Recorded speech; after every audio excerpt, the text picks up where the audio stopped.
Ugh. Yes. Howdy Fritza. Finale's out, so I guess we only have the OV and the movie left, huh? We only have the OV and the movie left. Technically, that reaction should have went out last night, but sometimes it doesn't render in time. I'm just like, fuck, I'm just gonna go to bed. Morning, Solis. Good morning. I thought there's only one OVA. There's one OVA and then there's like one movie. How many OVAs are there?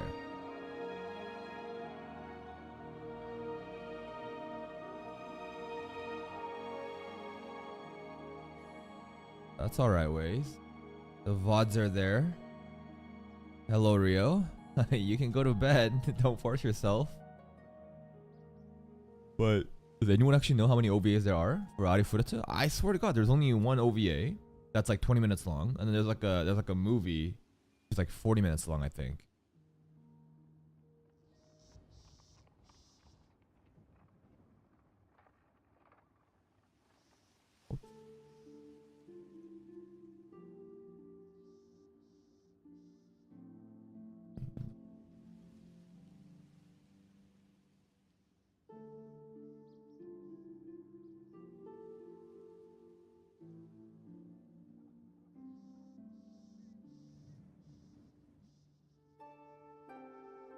How many subs do I have in the Star Rail event? I don't think I've even done it. There's 3. There's 2 OVAs for season 1 and 2 more that makes up an hour movie.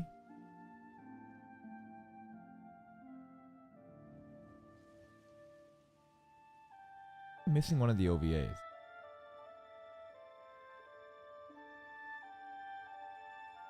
Yeah, I haven't done the Star Rail event. Oh shit, I gotta collect these. Well, I guess I gotta go do some research on what Arifureta OVAs I gotta watch. Are they important to the story? Do people care about it?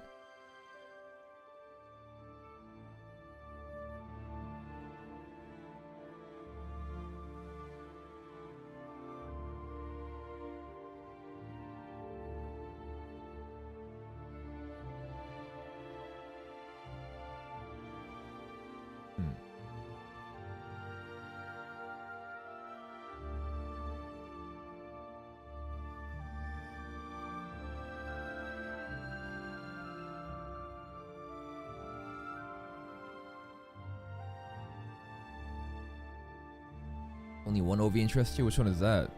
Because I'm pretty sure the OV that I was looking into was like, it was like titled season 2 episode 13. So I'm gonna assume that's, you know, season 2 OVA. That's right after what we're doing.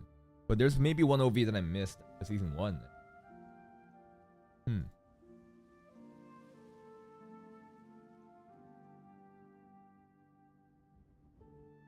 Let's see. What am I doing here? What am I doing here? Trying to level her up, right? Actually, I don't care about the 1 hour movie. Have some significance. Yeah, we will watch the movie, but the other 2 are just fun times. Okay. Hello, NX. All right. I guess I'm just missing one season 1 OVA. I do have the season 2 OVA, and then I do have the movie. I'm looking forward to getting high as fuck after work and YouTube tonight and just fucking chilling out and not having the pressure of waking up early tomorrow and fucking do shit. I like my Fridays because like I feel like I can actually fucking do something with my life, because usually during the weekdays I'm just like locked in. 6 a.m. or like 5 a.m. get up, stream 7 to 9, work 9 to 5, come home, fucking make your tea, shower, TikTok, make it in time, upload that shit on TikTok, get a bunch of hate comments, ignore it, go on YouTube, make some YouTube comments, immediately done, edit, fucking edit the videos, and then as soon as you're editing, fucking make that all that shit render, make some fucking thumbnails, prepare the fucking dinner. Now it's probably around like 9:30 p.m. Start uploading shit, think of fucking creative titles, and then by the time it's like 11, I'm like, oh fuck, now I can have some free time. And then I realize, not really, I gotta go to bed now. Thoughts on latest JJK app? Fucking crazy. The fights are sick, but I'm starting to realize that an episode where it's all dedicated to fights is not really good content for me per se. Whenever a fight is happening, I feel like there's little to no commentary that I can provide during a fight. During a fight, what you should be really doing is just like kind of just shut the fuck up and just enjoy the fight and just be like, oh, no way, oh my god, you know. But I don't know. I just feel awkward at times. I feel like I'm providing nothing of value. And I'm just kind of like sitting there and I'm like, great, cool fight. Hey, DC. Yeah, no one is talking in that episode. That episode was straight up just highlight reel. Because don't get me wrong, the episode was fucking sick. I do enjoy watching that shit. But when I'm thinking in terms of trying to put on like a performance, trying to put on some sort of engaging time with my commentary and reactions, I feel like during fight scenes, it's, I don't know, it just feels kind of awkward at times. That's one of the problems that I have in the back of my head. I don't know if you guys feel like that. I don't know if you've ever felt like that, but to me, sometimes when it's just all fighting, I'm just like, I don't know. Ragnar Crimson got top 1? Fuck. Man, it fucking sucks that it just sucks that Ragnar Crimson might have been a potential candidate for a good weekly series to watch together, but it just bombed. I mean, it didn't bomb. No. It did not bomb. It just fucking... I got bombed by copyright strikes, so it is what it is. Same with Freerun, man. Fuck. Every once in a while, I might do it again. I might just fucking make another Freerun reaction just for fun, just to like poke at you guys. Be like, hey, are you guys still here? It's like, hey, y'all want to watch Freerun? Maybe I'll do another one. Maybe I'll do like an episode 5 reaction. Just to, I don't know. Guys. Did you know that I'm streaming on Twitch at the same time? There's actually 5 viewers? What the fuck? Who are you? Who the fuck? 1, 2. I think these are all bots. I don't know any of these. I do know this name, and I do know this name. And where's DC? DC should be here too. I don't know. What the fuck is this, man? There's 5 people in chat. How the fuck are you gonna give me... Interesting. Why do they call it filet though? Straight up. They called it filet, like filet mignon. I'm like, oh, that's kind of fancy. What a cool name.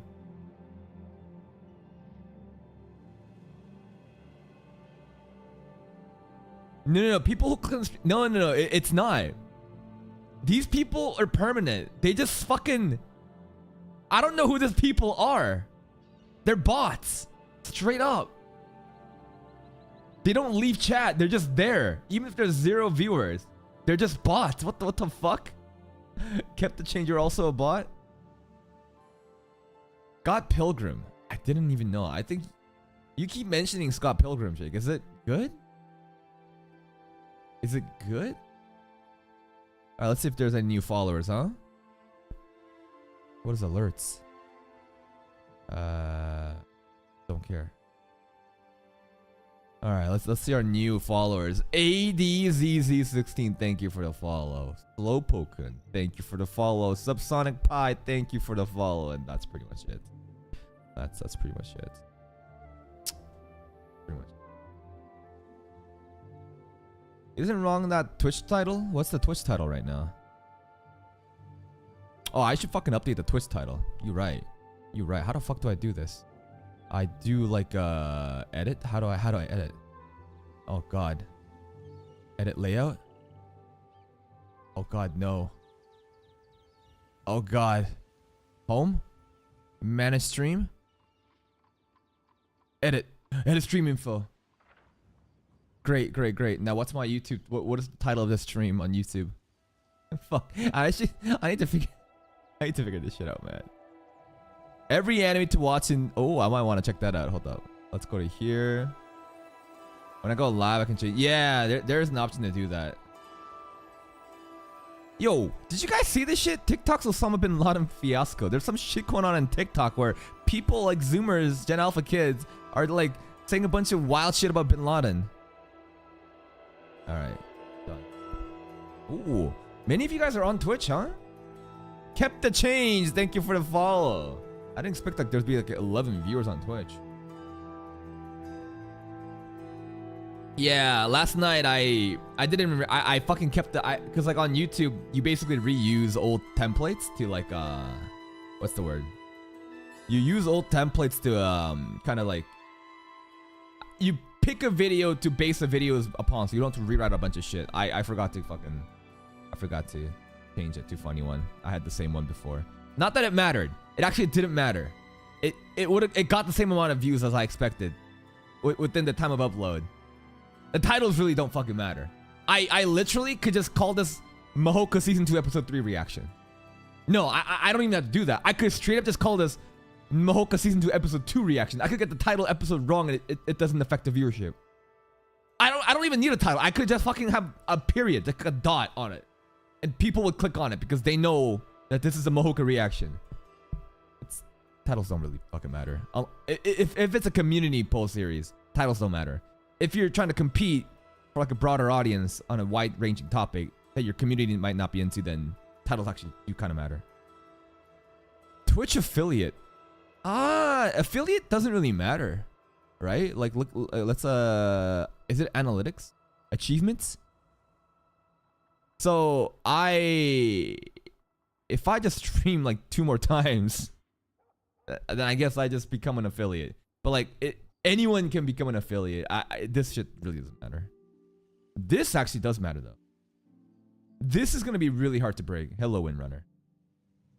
Affiliate unlocks subs? Oh, okay. That's actually kind of significant. This. Wait, Utah is in Africa? What the fuck? Where the fuck is... I don't know. I was thinking to myself, Gojo sealed away. Now Sukuna has taken over Yuji. Who's gonna save the day? Fuck, I don't know who's left. Oh, I know. Yuta from the movie. Yeah, where's Yuta? Coffee. Yuta's not showing up. I guess he's gonna be a little bit of a shy boy. And then I'm thinking to myself, where the fuck is Toto? What the fuck happened to Toto? Aoi, Toto, you know? Big ass, big girl. He's gone too, I guess. But this Twitch partnership, this isn't hard. Like these 2 criteria is not hard. Stream for 24 or 25 hours, stream on 12 different days. That's some easy shit anyone can do, right? But now averaging 75 viewers, that's pretty fucking hard. That is, I don't think I'll ever actually get that. Like, you understand that I don't want to like use, well, the only person that can really use as an example is ED Anime, right? If you look at ED Anime, oh my goodness, I got some VTubers. Oh, look at these cute cat girls, man. Oh, who is this one? Oh, what the fuck? This is a Korean VTuber. So it's like a body cam of her. Interesting. Anyways, I'm getting distracted. I'm trying to say that what am I trying to say? I got distracted. I'm trying to say that it's incredibly hard to average 75 viewers, right? This averaging 75 viewers is insane. Do you know how much like ED Anime? You know, the guy with 50k subs? Like this guy? Where's ED Anime? ED Anime. Yo, ED. I swear to God, he...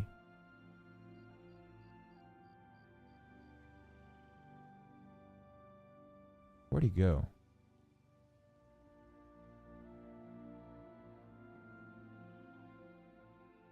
Where did he go? Oh, it's EDM underscore. This guy, ED_, you know him, right? Like, this is a huge guy, right? Y'all know ED Anime, right? This oh, he has 65k subs. Like, this is a dude that has 65.3k subs, okay? And his Twitch, right? If you look at his Twitch, for example, if you just look at the Twitch profile, how many followers does he have, right? 18.6k followers. We've seen a couple of his streams. Do you know how much he averages? It was like 50 yesterday, right? Like, I'm not saying that this is not impressive or one. I'm just saying this averaging of 75 viewers is quite fucking hard. Like, stream viewership numbers, they're pretty hard to fucking get, man. Like, it's not easy. 75 viewers on YouTube, whatever, right? But yeah, let's see how much Joe Baldest Anime has, right? Freshest Anime. Even Nicholas, no, Nicholas like gets like 1,000, I think. Ball is freshest anime. Like even this, look, freshest anime, 54 viewers average right now. For a guy that is like, shit, we gotta be careful whenever we watch streams like this because they're actually on. I'll take an ad for you. I should probably follow him too, actually. Fuck. I can't have this on stream.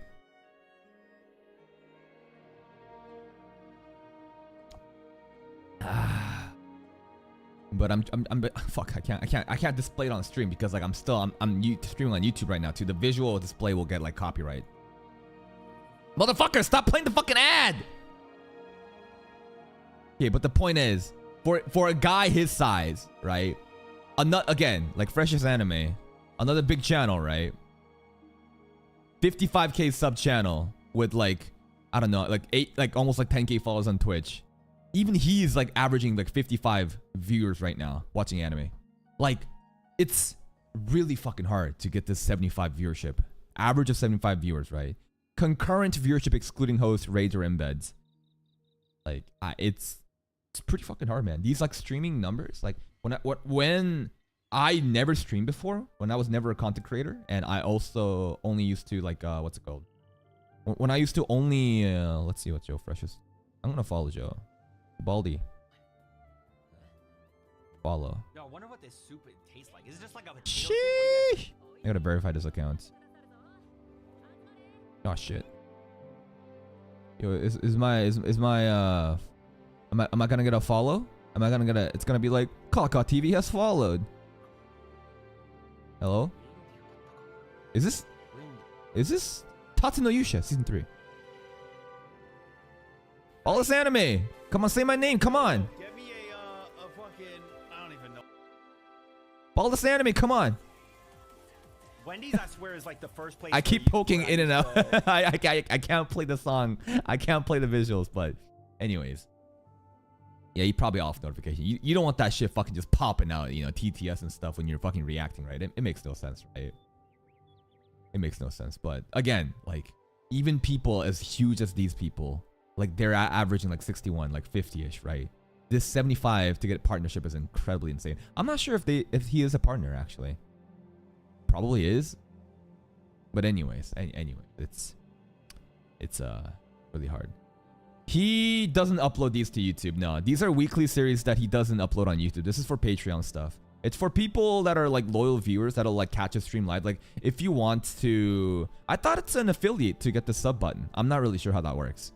But the strategy for Freshest Anime and other people who react to these on Twitch or on streams is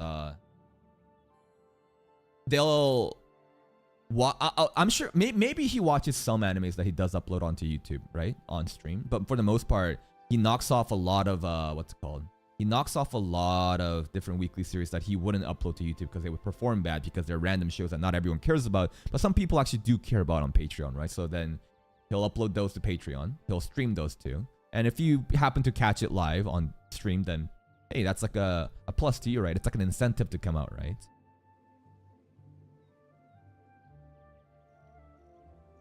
Yes, I think we'll be doing about the last hour of the stream. We'll be doing some data live Reincarnation. Again, on Fridays, I want to do this at least once a week. The focus of streams are still React content, but we will do data live. We're gonna. I'm busy just talking. I'm just going over to random shit right now.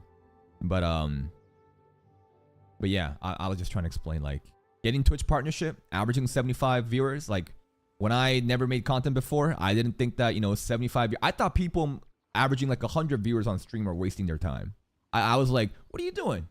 Like, why are you not working a fucking job? Like, are you making money off of this? 100 viewers? Like, what the fuck is this? Because I was so like normalized by big streamers on Twitch that I watch that have like 20k like concurrent viewers at the same time, right? So in my mind, it's like, if you don't hit like 10k, I thought even 10k were people that were like struggling. I had no fucking idea about how content creation really worked and how much money or profitability there is. And even the channel that gets 100 average viewership, they can make a pretty fucking decent living doing that. And now I'm starting to realize, as more I stream and more of my content, how like valuable these numbers really are, right? Even getting like 20 concurrent viewers right? On when you're live streaming. That's a pretty big deal if you're streaming. Eminence Shadow episode, swimsuit episode? No shot. It's a swimsuit episode? Did Mitsugoshi come up with like new swimsuit apparel? Hello, Kudami. Hello, Forest. Hello, Forest. Bye, Kudami. Hello, bye. Catherine? We'll visit her in a bit after we do Canon Anime OJ episode. Once your vacation is over, you won't be able to make it on the streams? Well, that's unfortunate, but hey, the VODs are there for a reason, right? The VODs are always there.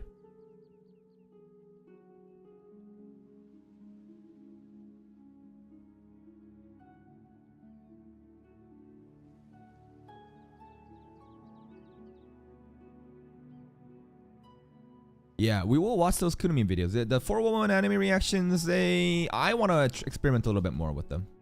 I think there's some Data Live content that we could probably watch. Whenever I want to fill some extra slots and I don't have any videos to watch, I think we'll just check out like a Kunami video. Yeah. I think we will do that.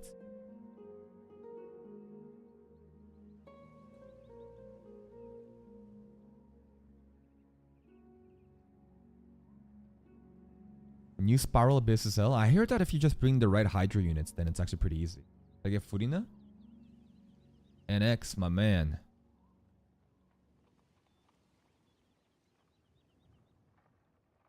NX, my man.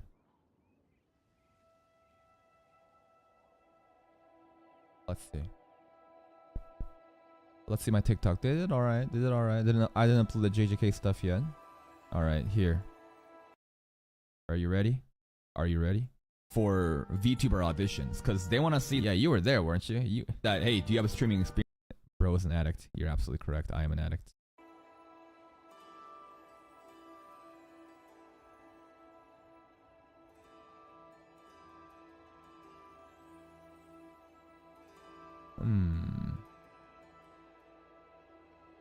I think I'll farm relics here. I haven't really built her properly.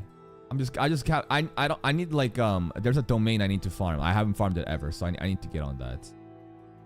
I need to get on that.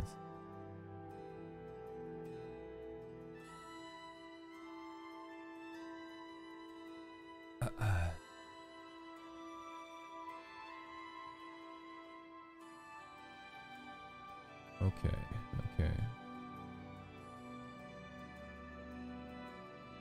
Again, these numbers, man. These numbers are fucking hard to get. These numbers are hard to fucking get, man. Oh my goodness, it's this girl again. What is Nux watching? Does he just react on stream too? I guess he does. He just straight up like watching cartoons. How much viewers do Nux get? Nux is a pretty big guy. Even a huge person like Nux, right? 357 average viewership. It's not that impressive if you compare it to people getting thousands of viewers, right? But again, I'm just saying, like, to build a live streaming audience, it's totally different. Totally different. Like, you can be like a 1 million subscriber YouTuber, but building a live streaming audience is a totally different game. It's totally, yeah, it's different.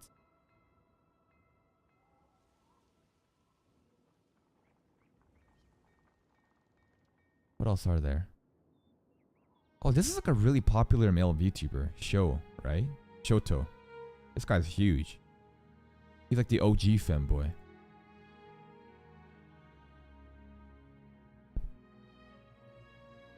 Okay, let's get these dailies out of the way and let's go watch some videos. And then we will do Data Live tonight. Today. She paints her tits on live? Yeah. Yeah, her audience will donate money and she will paint whatever they donate. It's pretty smart. Maybe I should do that too. Maybe I should do that too, guys.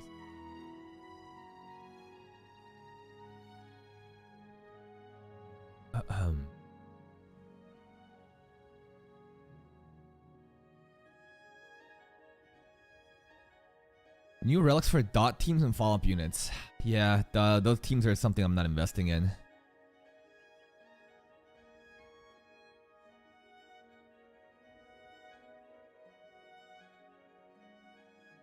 The male VTuber with the sus thumbnails? Oh, that's from Niji Sanji, Vox Akuma. He's a corporate VTuber.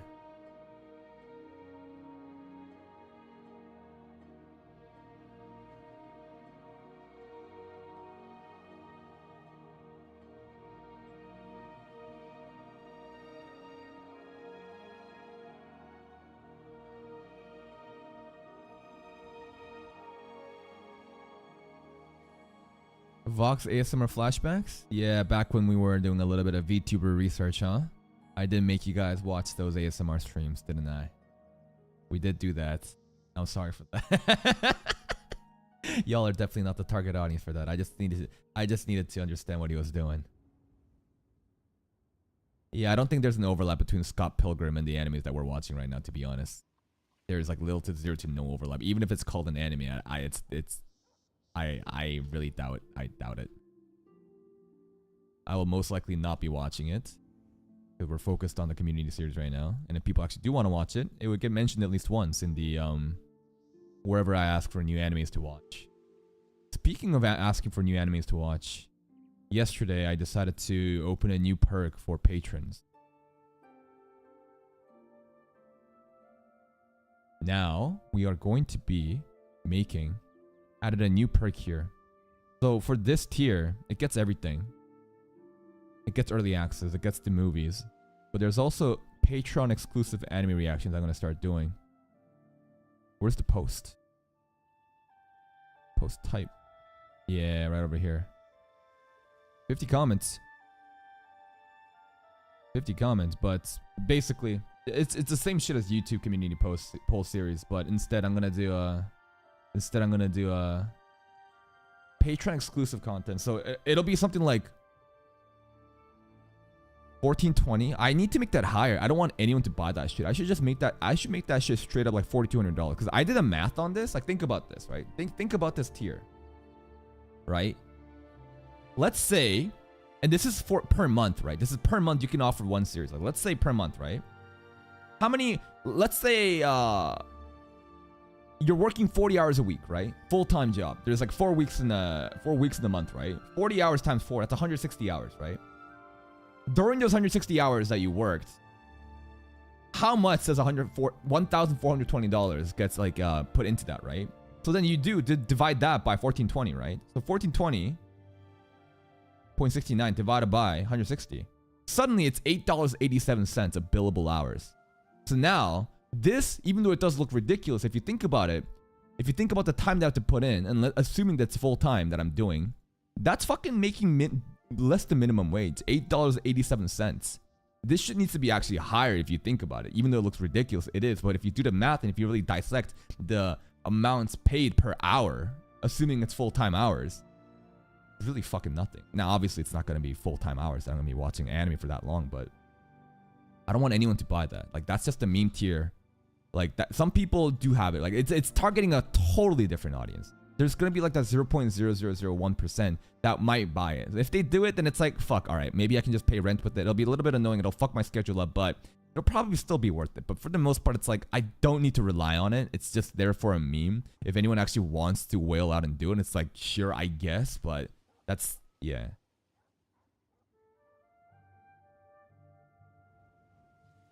No, I did specify.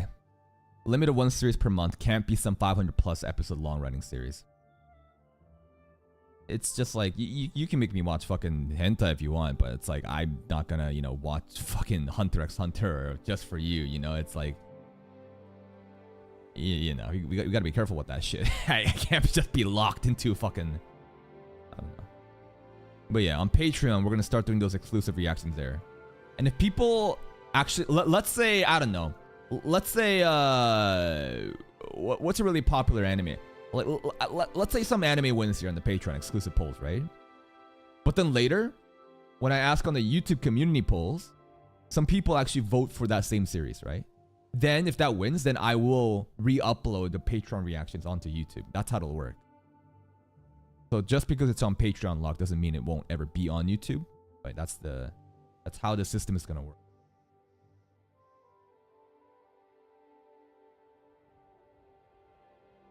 I will probably not pull for Dr. Ratio. Ron may 100% pull. I do want Hanya as well. Redo of Healer did get actually requested. I'd be fine watching Redo of Healer. It's not really that big of a deal.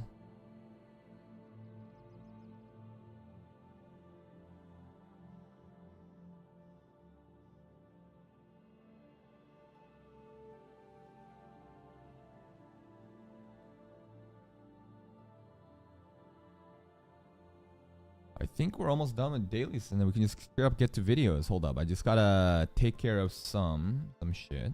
So Code Geass, haven't watched that. If y'all want to watch it, you gotta vote for it. But the next I'm actually quite surprised at how many people want to watch Reincarnate as a Slime. I'm very surprised. I'm pleasantly surprised. Look at this shit. Where is it? This is the most viewership voting turnout we've ever had. Usually these like caps are around. The last time we did these kind of polls, it's been a while. But we've grown a bit since then. But it usually gets like 800. This is at a 1.2k now after a day. So it's actually pretty cool. And quite a significant margin of people wants to watch Reincarnate as a Slime. And which is even more interesting because look at this. Out of 1,200, Overlord is at 27%. Okay? Overlord is the second place at 27. Now look at this one. Where is it? Before I just randomly poll for Overlord just to gauge interest, right? Look at this shit. 4 weeks ago, a month ago, up to another 1,000 votes. 72% of people do want to watch Overlord, right? So look at this. Look how much significant amount of people do want to watch Overlord at 959 votes. But even then, Slime still beats that by a significant margin, which is really interesting.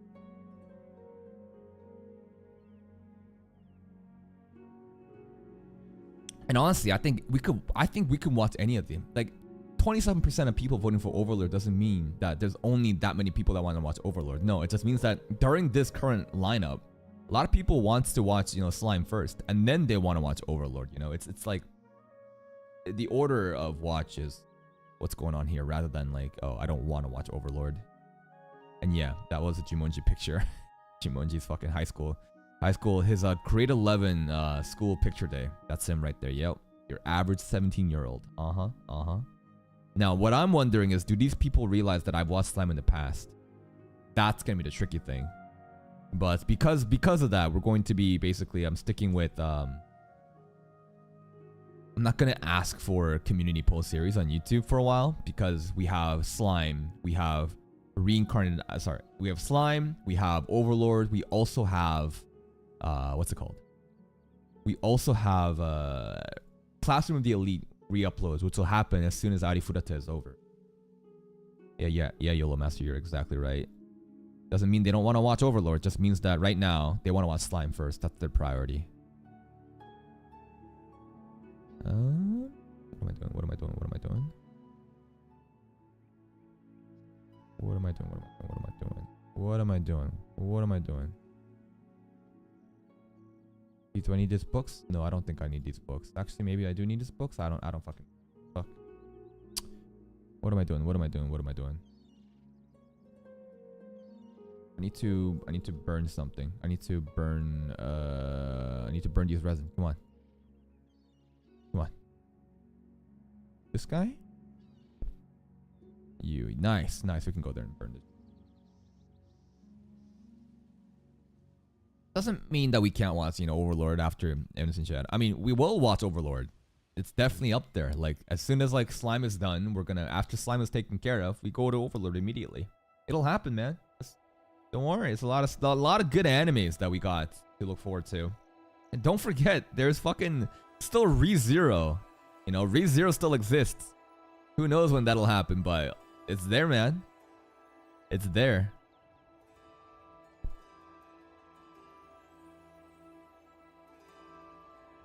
You already watched the Slime back then? That's some OG shit, man. The Slime was the first anime I ever reacted to on my first channel ever. Actually, back then, that I did realize that my slime reactions were getting more viewers than any other video any other random weekly series I was making content on. And even back then, the same principle of focusing on what's it called? Same principle of focusing on one specific series, like it was already working back in the day. It's just that I didn't really know what was going on. Like, it's kind of crazy. What I should have done after that was start reacting to a different isekai instead of worrying on these different like weekly series, but I didn't know what the fuck I was doing. But even back then, I did realize that reacting to these like older series that's already been completed and just focusing on that every day gave me more results ever than doing all these random fucking weekly series. Unedited videos? What do you mean? All my videos are unedited, and then I edit them to, well, back in my old channel, all of them are unedited. They're basically just like Patreon videos, except you have a visual overlay and there's no audio. So that's the strategy for people that have, and they have full reaction, which I think is still a bad idea on YouTube. I think people think that they're being safe by trying to show like a little bit on the screen, but at the same time like show the full like a reaction. Like, I think that's more dangerous. The whole rule of fair use relies on a very important rule, which is you used only as necessary. That means showing full duration contradicts that. If you want to appeal against some kind of copyright strike, you're not gonna, you know, be able to get around that if you fucking have full reactions. That's why I decided to not do that anymore. That's why I realized that many other big reaction channels, you'll notice, they don't upload the fucking full video. And you might think, well, it's to make money on Patreon. That's part of the reason. That's definitely an incentive for people to, you know, gate the full reaction content on Patreon. But it's much more than that.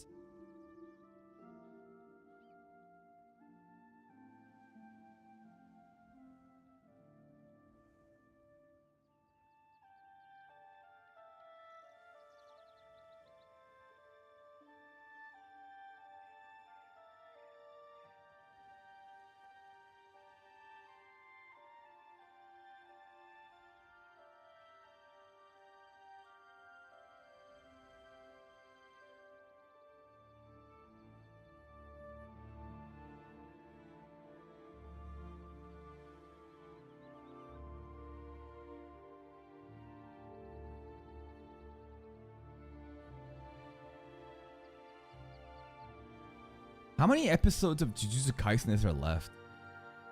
Someone said there's 8 left. Is that true?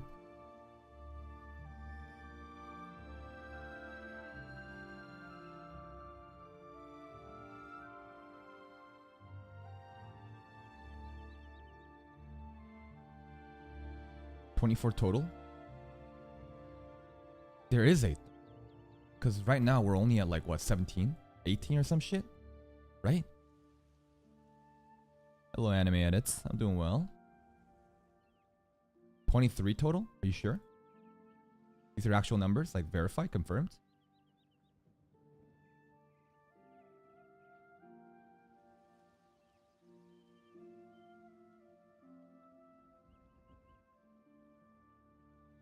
$24?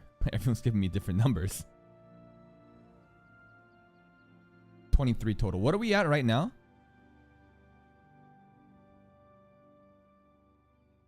This was 17. We have 18, 19, 20, 21, 22, 23. We have 6 episodes left. The next episode is the one where everything goes to shit because the map of drama right now. Next episode's the one that's gonna be impacted by all the Twitter shit that's saying, people saying like, fucking just drop your company card, like walk out, this fucking fuck this company. So shit. There's 6. So how much of the Shibuya incident is left? Because some people are saying that it's like almost over, but I'm like, hold up, already? I felt like it's just beginning. Am I crazy?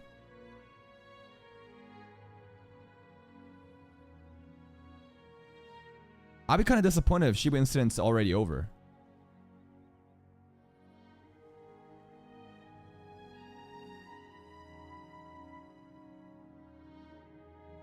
And next one is the one that's affected by the bad production because of the drama.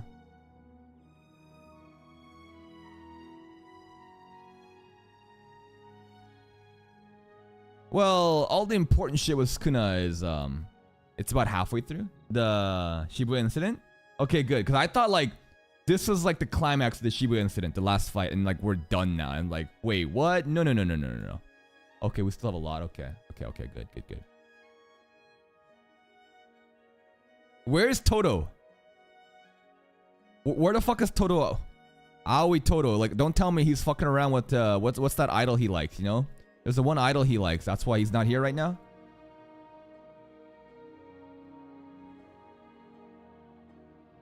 Bro is at an idol concert while everyone's dying.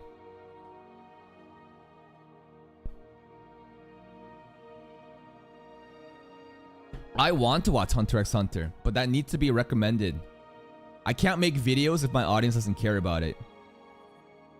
And Hunter x Hunter, Black Clover, that kind of stuff has never been recommended, you know, whenever asked for new animes to watch.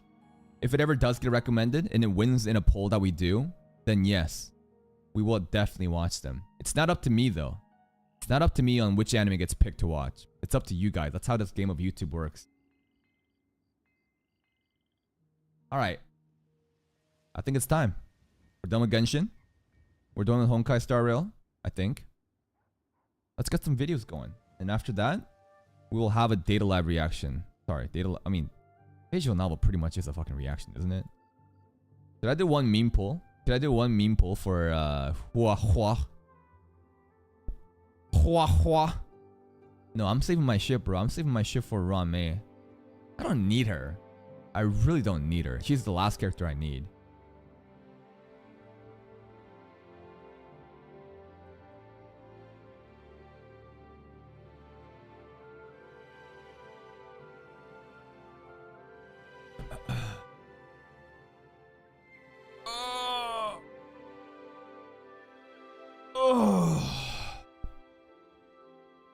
I think that of the videos that we're gonna watch today. Oh, why? I think of the videos that we're gonna watch today.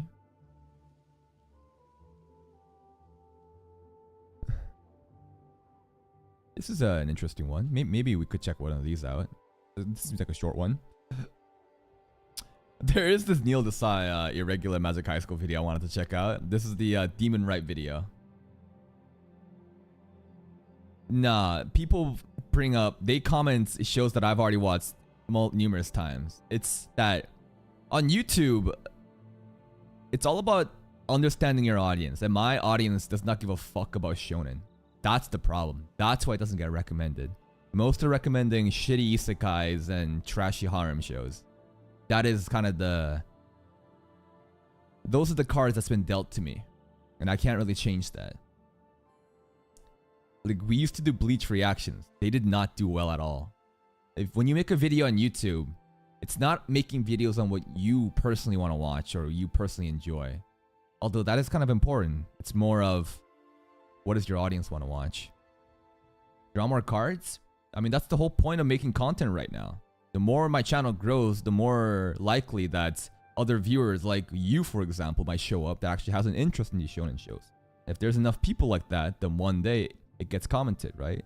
Another thing is, why haven't you ever mentioned, you know, I want to watch Hunter x Hunter, fucking Naruto, One Piece, whatever, whenever asked for a new community poll series? You are part of the problem, actually. You are the reason why I'm not watching Hunter x Hunter. But I am 100% down to watch those shows. It's just, is there an audience for that yet? And I don't think it exists right now. I think we can watch this Eminence Shadow video. I think then we can watch... I wanted to check out the Arifurata because we are almost being finished with Any News playlist. You're kind of new? Well, right now we're kind of at a... Usually I make videos or community posts asking for, hey, what anime do you guys want to watch, right? And then we'll pull off of that, but the next couple slots are kind of filled up. Right now, we got to get busy with Classroom of the Elites as soon as Arifureta's done. Then as soon as Mahoka is done, we got to get on Reincarnate as a Slime. And ideally, Reincarnate as a Slime does well enough to stick around. And as soon as High School DxD is done, Overlord will come in. And those three will be the main community composed series that I'll be covering.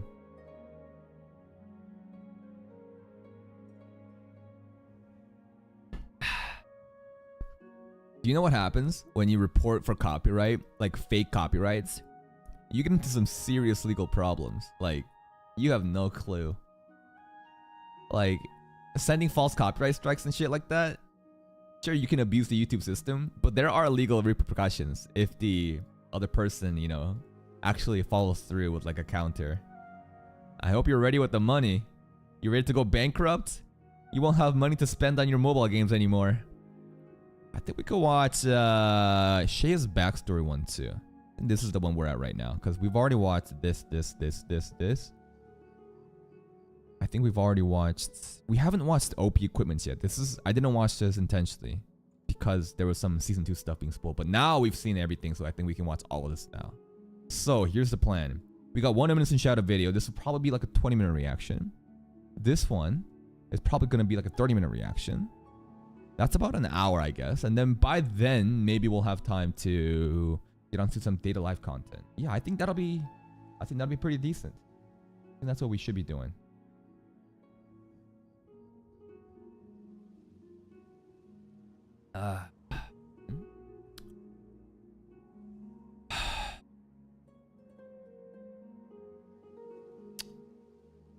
Hunter x Hunter though is in this current time, like, let's see, HXH reactions upload date. I mean, look, Carly and Angie's covering it. One day ago, 20k views. Boldcast 2 days ago. Jerry's Boys 1 day ago. What channel is this? Is it a newer channel? No, it's a pretty big channel. It's got a 20k channel. HXH, it's doing quite well, I guess, huh? People really love HXH, even in like 2023.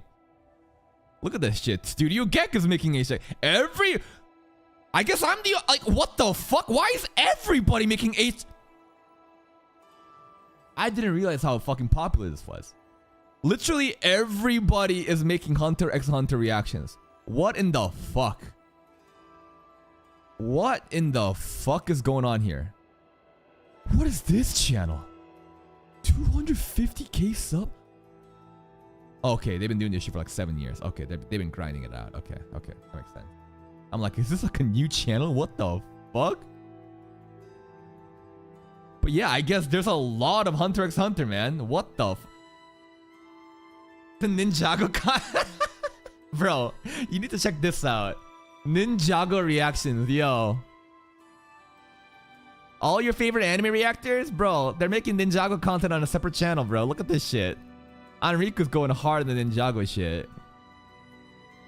React Zone, right? Like, bro, these Ninjago playlists, man. The question is, for Hunter x Hunter, that's why I haven't started, right?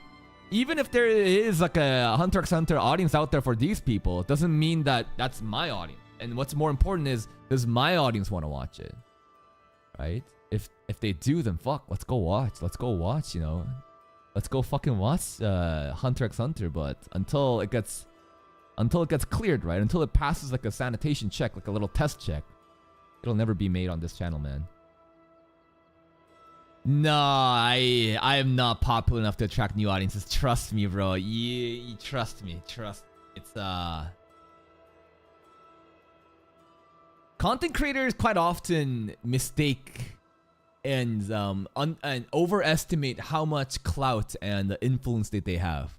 The biggest misconception a content creator can make is that people are watching your content for you primarily, right?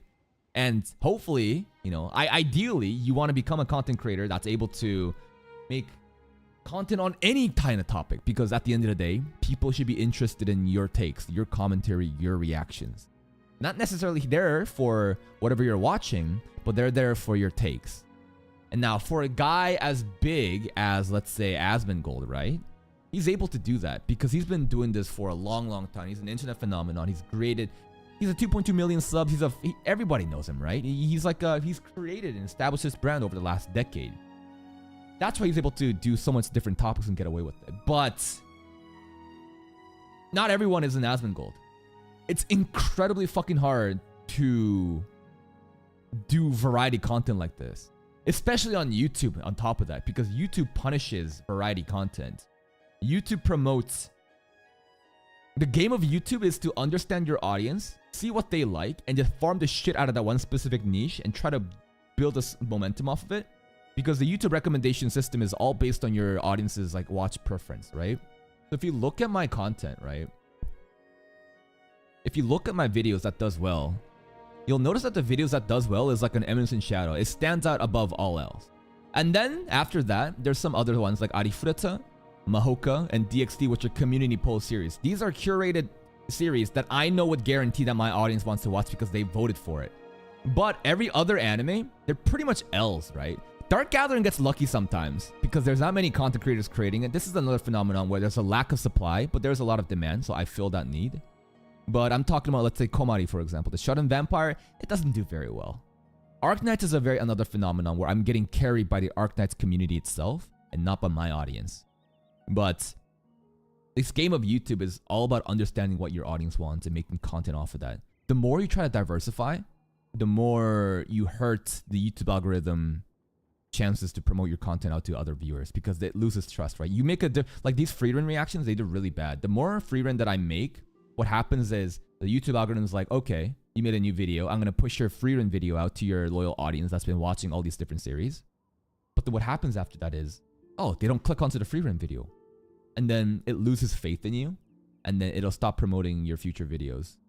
That's why it's really bad to have many L videos like this in succession. The worst thing an anime reaction channel can do. My Kingdom of Ruin is doing alright. It's doing alright. Vampire is doing pretty fucking bad, yeah. Vampire has some pop-off episodes. I'm not gonna drop it. I personally am invested into the story of Vampire, and it's like a very feel-good anime to me, so. This is, sometimes during like with seasonal anime, there's one series that might do bad, but something that I'm personally attracted to. And the fact that this one, the Vampire anime, Komari got 3K views in the hype episode, so it's like, it's not like it's a complete L. But Kimi Zero, I had to drop that shit because no one was watching. Hello, Mentaru. No, I do know what 3 Katanas is. But where am I going with this? All of this started because someone asked, what's his name? Jaehyun Chu said that you think that I have enough, I'm popular enough so that anyone can watch whatever I want to make videos on. It's not the case at all. People's attentions, content creators at the end of the day are fighting for a limited amount of people's attention, and they are earned. People won't watch anything that you make a topic about. It doesn't work like that. Even the big creators, like, the common misconception is, oh, I'm so popular. People should be grateful for whatever content I make, and whatever I make, you should watch that. It's like, it doesn't work like that. You need to understand what does your audience want to watch and deliver on that more and more. 3 Katanas became almost cartoon, not anime. Aren't they like 2 Katanas now? Do I have a preset pictures of yourself now? Yeah, so currently I have like, so I have Pog 1. Here, I'll show you. I'll show you. But yeah, 3 Katanas, they're like 2 Katanas now, bro. Where did the third one go? Yeah, this is a 50K channel, but it seems like they've pivoted their content into cartoons, and they're doing quite well. Look at the viewership. 10K views here, 7K views. This is actually pretty fucking good. All right, they're making daily content like this. They're pumping shit out, and they're getting a lot of views like this. This is good. They figured out they're fucking doing SpongeBob reactions. That's fucking wild. But yeah, here. This is Pog 1. You ready? This is Pog 1 face. Okay. Hold on. This is Pog 1 face. Okay. This is Pog 2. Okay. This is Pog 2. This is Pog 3.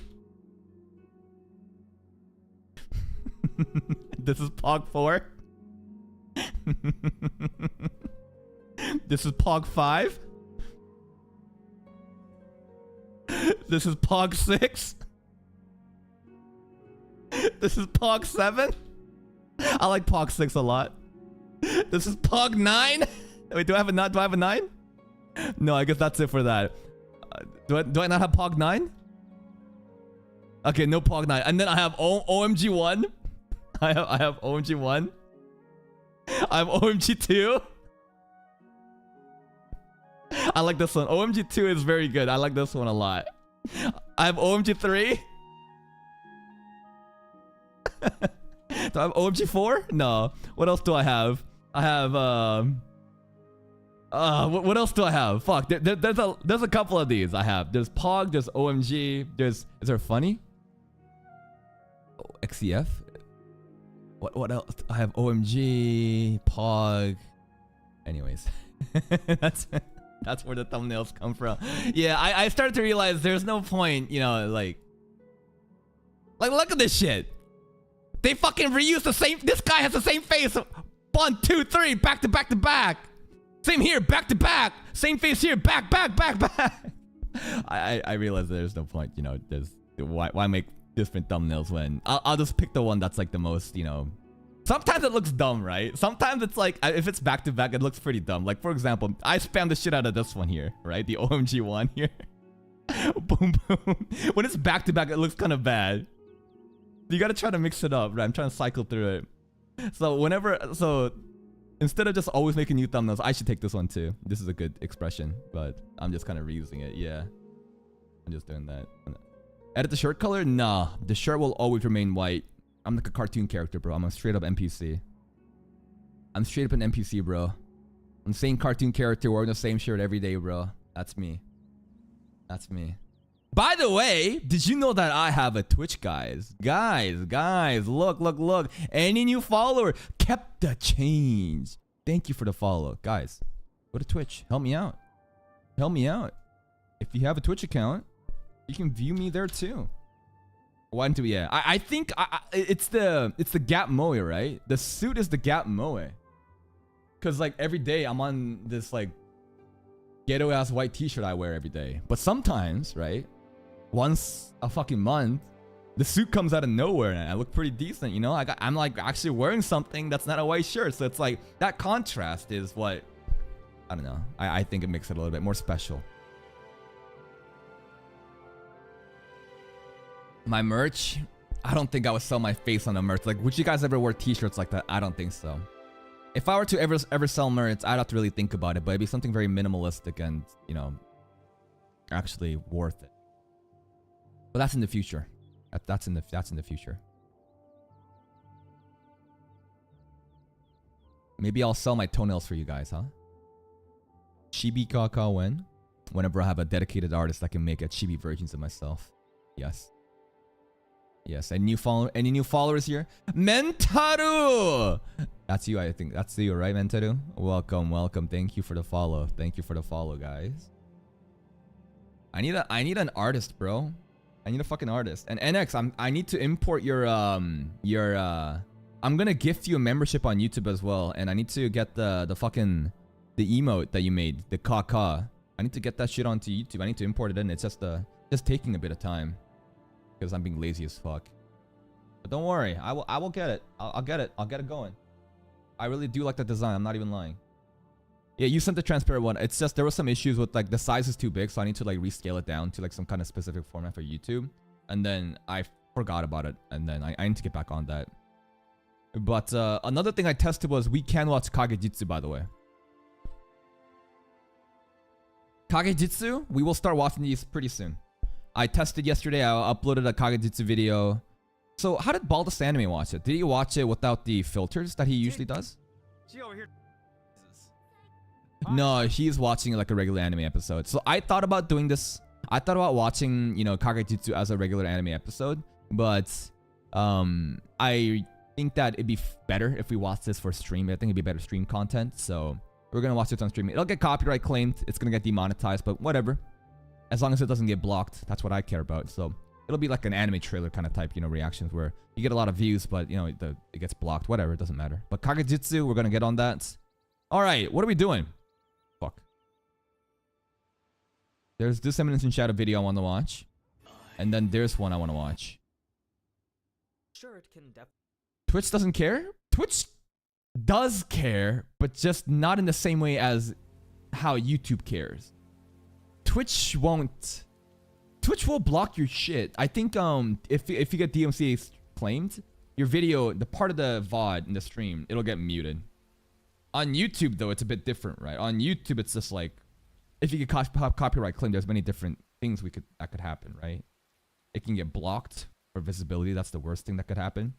Like, if they copyright claim me and they want the $2 that I was going to make from the video, fucking take it. I don't care. I just want my video to be public and be visible, right? Anime openings and trailers usually get copyright claimed, but they don't get blocked.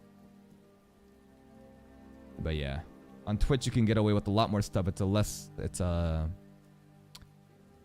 strict. Less strict for sure. Also kind of want to think about doing Eminence in Shadow like manga reactions too. I'm not sure how those will be streams.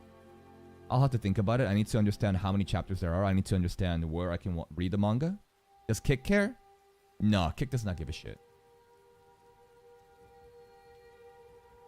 But the problem is, like, I'm not trying to stream specifically on Twitch. I'm not trying to stream specifically on YouTube, right? I'm trying to do simulcast. And if I'm on YouTube at the same time, you know, I gotta treat the stream a little bit differently. Right? What I can do, right, if I have more time, is like have I could just get live and do simulcast and do the intro part of the stream like this, right, and still like watch videos like this that we can watch on YouTube. And then after enough people have arrived on the stream, I can then end my YouTube stream, but then promote my Twitch stream saying, all right guys, this is the end of the YouTube stream for now, but we're gonna watch some, you know, animes on Twitch, so come check me out there. I think that is the ideal formula I have in mind moving forward if I wanted to do anime reactions on stream like that. The problem is, Tokyo Ghoul reactions doable? Absolutely. You just gotta, people need to vote on it. But the problem is I just don't have fucking time to do that shit. I don't know if I'll ever do this full time because the money I'm making right now is not significant enough to risk it. But if it ever gets to a point where I feel like I can pay all my bills and necessities, then it might be actually doable. And I need to think about how, once I can pay rent and all the necessity bills, it might be worth trying to scale this full time. If I do this full time, there's more opportunities to get more patrons, to do other shit and build more, maybe like a second YouTube channel and stuff like that. So it's more, I don't know, revenue bringing in compared to just doing this with a day job. But we'll see. We'll see how that works. Your friend who streams on Kick says that they take way less money from you than Twitch and YouTube. Absolutely, because Twitch is in its growth period. Whenever a new product launches, you'll realize that, like, for example, when Netflix launched, I'm sure the subscription fee was much lower than what it used to be. Whenever a new product launches and it's trying to compete with other huge competitors, what the new product will do is offer really incredibly great deals at the cost of cannibalizing into their own revenue. Kick doesn't care if it's not making money right now. Most new companies, new product, they are not focused on making money. In the first year, what they're focused on is captivating the market by having really enticing deals at the cost of their own, you know, expenses. They're willing to take L's if it means they'll be able to poach other, you know, users. Once a product becomes more mature after the initial growth phase, then they'll think of ways to make more money. So instead of a 95 to 5 split, maybe they'll do something different. Maybe they'll back up. Maybe they'll make a 70-30 split. They'll do something other stuff like that. But anyways, the reason why Kick seems very promising right now is because they are a new product and they're trying to disturb the market and they're trying to poach people from YouTube, from Twitch, right? With these great deals. It's not going to last forever. It's just a growth period at the time. Okay. What are we doing? All right. Let's do this, guys. Let's watch a quick Eminence in Shadow video. Let's watch this Annie News Adi Furuta video. And then everyone's going to leave, but it's fine because I still do want to do data live content. And we're going to go on a date with Origami, goddammit. We're going to do it. Let's do it, guys. Get ready. YouTube mode. All right. Voice check. Sound check, sorry. Sound check. For you. Yeah, here. MC dies. Reincarnate. I think that's loud enough. Karu. 120k views. What videos does he make? Does he make more?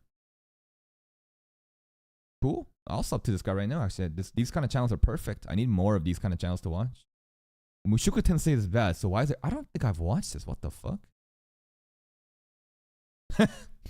This fucking Himeko scene. Anyways, let's get to it, guys. Let's get to it. Hello, YouTube. Disney Plus? Disney Plus is an interesting scenario. Disney is failing right now, not because of... Disney went too woke. It's kind of cringe to call it woke. There's a lot of dumb talking points that like a lot of right-wing people spew about how everything is so woke and woke media, this and that. But Disney actually went too woke. Disney self-inserted too much political themes into fucking iconic movies and shit like that and just kept reproducing old shows instead of innovating with new stuff. And people are pissed off. Disney's been taking a lot of L's. They might just fucking get acquired by a different company. Apple might just fucking buy Disney. We'll see what happens there. Okay. Let's watch this. Subtitles on. YouTube mode. Ready, guys? 3, 2, 1. The Eminence in Shadow is actually good from Karu. Let's see what he has to say. I am ASMR. He said the line! God, the English is so hilarious. The Eminence in Shadow is a newly Is the dub actually better for I Am Atomic? I should check that out. released isekai. Wait, you don't know what an isekai is? What is let it? me. A lot of people actually don't know what the meaning of isekai is. Some people think that people have their reincarnated. Do I even know what an isekai is? I think it's literally transported into a different world. I think that is the bare bones like definition of what an isekai is. I don't think reincarnation is part of isekai. I don't think so. Hopefully I'm right. Let me pull out a definition for you. Yeah. Yeah, Japanese genre of? Here. MC dies, reincarnate. But that's the thing. I think that's a common misconception. I don't think you have to actually reincarnate, right? Because like, you remember I got a cheat skill in another world? That's also considered an isekai. And he was basically porting back from his world in the fantasy world back and forth. He never died. That's still an isekai, I'm pretty sure. Gets infinite bitches. Meanwhile, True. Breaking news! You get no bitches! But this one's different from That's right. Out of 1, 2, 3, 4, 5, out of like 50 shows, Eminence in Shadow is different. the other quintillion copies out there. I'm assuming I don't watch this shit. The Eminence in Shadow follows a guy called Sid, whose sole purpose in life is to become an anime character. Now before you start projecting yourself in him like you did trying to be the best pirate king in all of the Hidden Leaf Village, Sid is not like you. You fucking nerd. He wants to be an anime background character. True. That is the different thing about Sid, right? He wants to be the Eminence in Shadow, the one he who lurks in the shadows to hunt the shadow. But beyond that, right? What is his normal persona? He wants to be a background character so that whenever he goes into shadow mode, it's more cool. Maybe. What? You mean the one that walks behind the main character? The one that says the one-liners? God forbid. Wait, hold up. Go back here. What did that say? So are traps actually gay? I don't know what to tell you guys, but if you think traps are hot, doesn't mean you're completely straight and there's nothing wrong with that, man. It just means you might be bi. That says the one-liners? God forbid. The one who explains everything for 5 minutes straight. Yes, that one. But he's also super OP. So in order to fit into his roleplay, he has to do the most background character shit ever, like getting beaten by his sister, being an incel, simping for 2D fictional anime girls. Well, this is more about the coin, right? This is more. I don't think he was simping for Alexia here. I think this is more about Sid just fucking money hungry to the point where this part of his character actually transcends all his like personas. This money hungry character persona is transparent. It exists in Shadow. Fuck, probably Mundane Man as well. Exists in fucking John Smith for sure. Huh. I guess you guys do have something in common. What's going on here? I bet this is you, Armin. Woofers. And it's Makima. He want to be my dog. People really do love being chained up and fucking groomed by Makima. If she said to bark, would you guys bark? Bark in chat for me, guys. Type bark in chat for me right now. You guys do have something in common. Who here is a Makima fan? Me! Me! Anime was a mistake. This show is Anime was a mistake. If you don't know that, this is the producer, the guy that makes the Ghibli films, right? This I think Miyazaki or something. He straight up says anime was a mistake, but this is like a cosplay of him. Right This here. show is a lot of dumb fun. And part of the reason why it's so good is because it hooks you in immediately with rapid, fast pacing and a captivating storyline. What is that storyline? Cult of Diablos. I don't know. Sid just kind of makes it up as. That's the thing. What is the storyline? I don't really know. I think a lot of people, and that's the beautiful thing. You don't have to know the plot of Eminence in Shadow. Things are always happening in the background. This show is as casual as you want it to be, but it's also as deep as you want it to be. It's a lot of details that goes around in the world building and the different things the Shadow Garden is doing in preparation for the next plot, the next arc and stuff like that. But at the same time, if you don't care about that, if you're just here for the anime boo-boo and the cool I'm on top moments, that's perfectly fine too, because they'll pretty much cater towards every one of those needs, and I think that's one of the most beautiful things about Eminence in Shadow. As it goes. I'm serious. One time he accidentally saves this girl from an evil curse, and when she asks what happened to her, he goes Why the fuck did he censor Alpha here? It makes it look even more sus, bro. happen to her, he goes full-on D&D Dungeon Master mode, giving her background lore, character arcs, and villains off the top of his head. And what happens next? But it wasn't the top of his head because, again, this is straight from the carts from a Cult of Diablos merch, right? This is Cult of Diablos merch that was actually in here. So him making all these different plot lines and making shit up off of the material from the Cult of Diablos actually kind of, you know, it makes a lot more sense if you think about it like that. Off the top of his head. And what happens next? Merch, yes. He's actually right. Everything he says is true. Yeah, There's pretty no much. point in trying to understand the plot of this show. Believe me, I tried my absolute best to follow what was going on. And Okay, so Diablos is the ruler of demons with unimaginable power. And Yeah. The cult of Diablo. after a while, I realized What even is the plot of Eminence in Shadow? Because the end villain are the Cult of Diablos, right? And we know that there's like the Knights, the Rounds Table. But other than that, sometimes shit just happens and we just go along with it.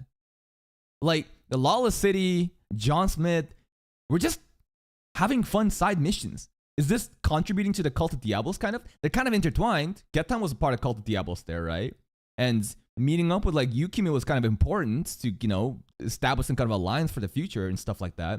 But if you think about it, Cult of Diablos never really got a significant portion of the story in season 2 so far. I think with the next arc though, going into the Rose Kingdom, right? You know, take Oriana Kingdom. Actually, what is it? Oriana Kingdom? I think that's her last name, right? So I think now we're gonna actually go into Cult of Diablos, but it never really, like, I know they exist, but what is the plot? Are we trying to defeat them? I guess we are. But at the same time, Shadow's just fucking around and just trying to be cool. I don't really know. hold up. Wait a minute. This is all bullshit. In every single episode, Maybe. the author just adds more elements to the story so that the thing he mentioned in the previous episodes makes sense. And it's almost always just a way for him to show off Sid's dumb fuckery. It's like waking up from a dream and trying to recount all the bits and pieces you remember. Oh my, what? Why is that censored here? Why? The censoring makes it even more sus. That laundry, that sister lingerie scene was crazy. Isn't that sad? Alexia and Iris shared such a funny moment back then with the lingerie shopping episode, remember? And they were actually like good sisters, like so friendly to each other. And now what's happened in season 2? I don't think Iris likes Alexia at all anymore. I think Alexia has changed for the better, but this is just sad. And shoving them all into this one coherent timeline. I personally think the best way to experience this anime is by accepting that you know nothing at all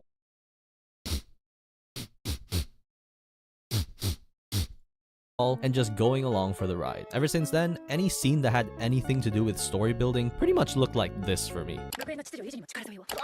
I think they do these kind of moments really well. Like, for example, a lot of the exposition, a lot of the story stuff, a lot of the plot stuff, there's a lot of moments where there's a lot of fan service going on at the same time so that the audience is like not bored from the exposition, the plot lore drop. They have something to look at the screen the entire time. I played it in 2x speed. That was kind of important, you know? That was actually kind of important, showing how Claire cares a lot about Sid. You know, Oriana's showing up as like a disciplinary committee. Like, this is pretty 2x good. speed. Sure, I would only understand how That's crazy that actually happened. Oriana really did that. This is one of the first times she actually showed up in the show. She just apprehended Claire like that. That's crazy. understand half the shit that's going on, but it's okay because one, Yeah. it saves time, and two, It doesn't none of matter. this shit's gonna matter. It's true though. It's not true, but it's true. If you don't know the plot of the show, it's fine. You don't really have to pay attention because they'll explain it to you in ways that they'll explain all you need to know at the end. Just enjoy the fucking ride. Enjoy the memory. Just don't worry about it. But if you do care about it, there's actually a good plot. There's actually a good plot to be kind of like to be read. After like 5 episodes. Sid is also one of the main reasons why this anime is so fun to watch. He genuinely believes that everyone around him is just going along with his Role-playing. made up power Role-playing. fantasy. That the people that kidnapped his sister are just regular old bad guys looking to bribe a few coins and schmeckles. It's very funny to me because every time Sid is faced with any trouble, he has to go about it in the most anime way possible. So let's say a bunch of terrorists enter your school. What do you gotta do? You gotta be the first one to die so that you can be the most NPC character ever. Okay, sorry. Little bit extreme. Backstory, but just go with it, okay, yeah. So let's say a bunch of terrorists enter your school, and you're super OP. So you can probably deal with these guys with your eyes closed, right? Should. Yeah. Wrong. because you're Well, Shadow can, but Sid is you're different. supposed to be an NPC. And everyone knows that NPCs have to sacrifice their life so that the main character in the story lives. Stop being such a fucking idiot. I'd say that scene was pretty important. I'd say that this scene was important for raising up Oriana even more. And that's how we got one of the best girls. Lives. Stop being such a fucking idiot. But what everyone doesn't know is that you secretly survived by rearranging your heart and your organs. Which is more fascinating, more impressive, because right now there's a barrier up. There's an artifact that prevents you from using magic, but Sid's still able to use magic. How? Don't worry about it. Don't ask. Yeah, don't worry about it. If you start asking questions, then it's not fun anymore. If you start asking questions, it's not fun anymore. In an anime like Eminence in Shadow, I think that does apply. This line is kind of dangerous if you apply it to many different animes, because now you're throwing out all type of constructive criticism, thought, or whatever you want to like sometimes it's better to just turn your brain off and just enjoy the content. That is kind of true. It depends on what kind of show it is. Eminence in Shadow doesn't pretend to be a smart show, so you don't have to, critique it like that. You can just fucking, ignore what's going on. Just enjoy the fun fight and just go, oh, he said I'm atomic. Okay. Great, now it's your turn to discreetly take down the organization from the inside, One of the coolest moments. He did these like slime bullet guns. I wish he would still do that more. thus completing your job as the Eminence in Shadow. That makes sense? Of course it fucking doesn't, this guy is insane. Apart from Sid, I think the other characters are fine. I'm sure you'll find that there are only a select few that actually have some depth to their character. Like, I think this girl Alexia is meh. Only some has a depth to their character. I think it's only because it's only season 1. Like Scale and Poet, they have depth to their character. Just fun side characters. Sometimes you get to learn a little bit more about them. Alexia, I think Alexia is actually pretty deep. I think this is a girl that showed out of nowhere. I thought she was just some kind of Ojo-sama girl, but she's actually got like super insecurities to her bigger sister, and she was suddenly just like dating Sid just to break off this engagement, to make Xenon Griffey, jealous because it's an arranged marriage and whatnot. And then Alexia also has like a complex with like her simple swordsmanship, but it actually mirrors Shadow swordsmanship. So now she understands that, I can actually accept my swordsmanship and become better. And now she's actually developing into like, she's actually doing she's in her fucking training arc right now. She's like doing a character development arc. I think Alexia's pretty, Iris also. I think these are actually pretty fucking good characters. The girl that has to fucking, what's the word? Like her dad's the king, but the king isn't doing shit. So this Midgar, emphasis on mid, she has to do everything to save it. But she fucking gets bodied by mundane man during the Bushin festival. And now, things are looking bad. And now she's going down the fucking path of darkness. I think these characters are pretty deep. Even each of the shades, right? They don't get enough screen time to actually get full fleshed out backstories. But I'm sure this is just Karu making, a review based off of the limited episodes that he watched, right? But I think they are pretty decently deep. Her sister Peace out, Iris Hazel. is okay, and Rose is my favorite. Yes. Oriana's great. No. You've got to be fucking kidding me. I You're give you my fucking- heart. Yeah. Wait till she gets the burger wrapper, Karu. Wait till she gets the burger wrapper that she treasures. Damn, I actually hurt my hand fucking doing that. Fuck. Should have been me. Me, not him. It's not fair.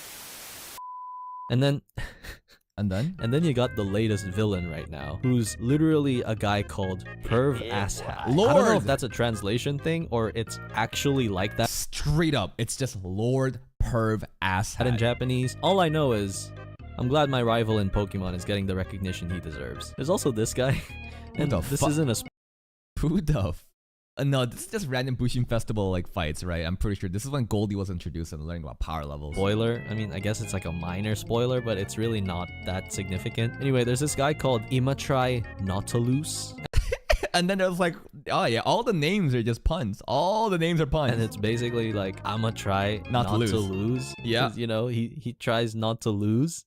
Even like someone like John Smith, if you think about it, it is the most like generic American name. John Smith or like John Doe. This is the most simplest meme, basic American name. It's just like an NPC name, straight up. It is. It's a bit of a pun, innit? Other than that, the rest of the girls are extremely one note and pretty much only serve to fill up Sid's harem. So if The rest of the girls are just one note and just served. Oh my goodness, that's a lot of Delta Booba. And you know what? Based off of season 1 stuff, I think you can be right to say that. Like obviously in the light novel and the manga, the shades are different, right? I'm sure they got a lot of more development. They matter more. But if you see from just season 1 content, they don't really focus in on the shades as much. So I can definitely see how Kato is going to think that these characters are just like static characters that sits in the sidelines and just, you know, just does all this background shit that Shadow needs to have done. But I don't think they're... I think these characters are all, you know, complex characters by themselves. It's just we haven't gone through their backstory and stuff like that. If you're into that kind of shit, then you can go ahead and go cuckoo bonkers over some anime badonkers. But I think the rest of us, yeah, how do you call it? What? Normal humans would actually appreciate some character development. Nah. Character development? No, Alexia is actually getting so much character development. Even Oriana is getting so much character development in season 1 too, right? Because she goes from random girl at the school that I kind of liked into Sid's like fucking crush into like not crush, but she's like crushing on Sid. And then she gets this entire development arc about going against her kingdom. And now she's like part of the fucking Shadow Garden and she's still developing. I think a lot of shit's going on. And Claire, I think Claire is like, what's the word? She's getting a lot more development now in season 2. But in season 1, she was like, what the fuck is the point of Claire, right? But yeah, based on just season 1, what he saw, I don't blame Karo for thinking like this. Nah, I'm just fucking with you. I live for this shit. But I know what you're thinking. This shit can't last forever, or else it'd get old real quick and start to get boring. No, you're totally right. You would think so. You would think that I'm Atomic would get boring. But here's the thing. That's why you don't repeat it every time. You'll notice that every I'm Atomic has been a different variant of I'm Atomic. First one in episode 5. That was the coolest I'm Atomic because that was the first one ever, you know? That's going to be the one that lasts in our memories. The second one, I think it was the I'm the all range Atomic, which is different, definitely different, right? And they're also adding in different voice bits, you know, through the whatever ASMR voice that they're doing. I think it was Gotcha, right? That was pretty cool too. And then there was the third one, I think in season 1 was like the silent I'm Atomic, where it's just like I am, and then you know it's like a flashback. And I think there's like a child Sid that shows up, and I think people said child Sid mouthed some words, said Yamero. I'm not sure if, or maybe it was I'm Atomic. Anyways, they went up to this guy. It was kind of like a troll move. And then there's like I am Recovery Atomic. But you'll notice that it's different every time. There's also the silent Atomic, right? But you'll notice you can't repeat the same shit over and over again. So it was really good direction for Aurora to kind of like, even it was anime only, but Aurora doing the fucking fake out I'm Atomic scene, that kind of shit gets me a lot more hype. Different variants to make this more funnier. The same thing, but different to be better.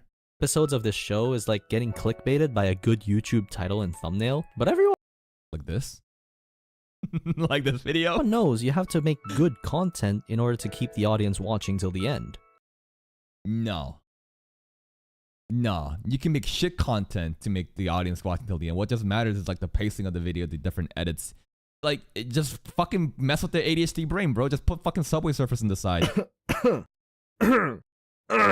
He's very self-aware. For now, I still find it enjoyable because aside from all the shenanigans, wait a minute. This video was made 9 months ago. Are you telling me 9 months ago he was only at 4.8k subs? And now he's at 78? That's fucking insane. This guy's growing like fucking crazy. Holy shit. For now, I still find it enjoyable because aside from all the shenanigans that Sid gets up to, there's been some moments where he sort of steps out from his super OP character persona and he seems to actually care about what the other characters think.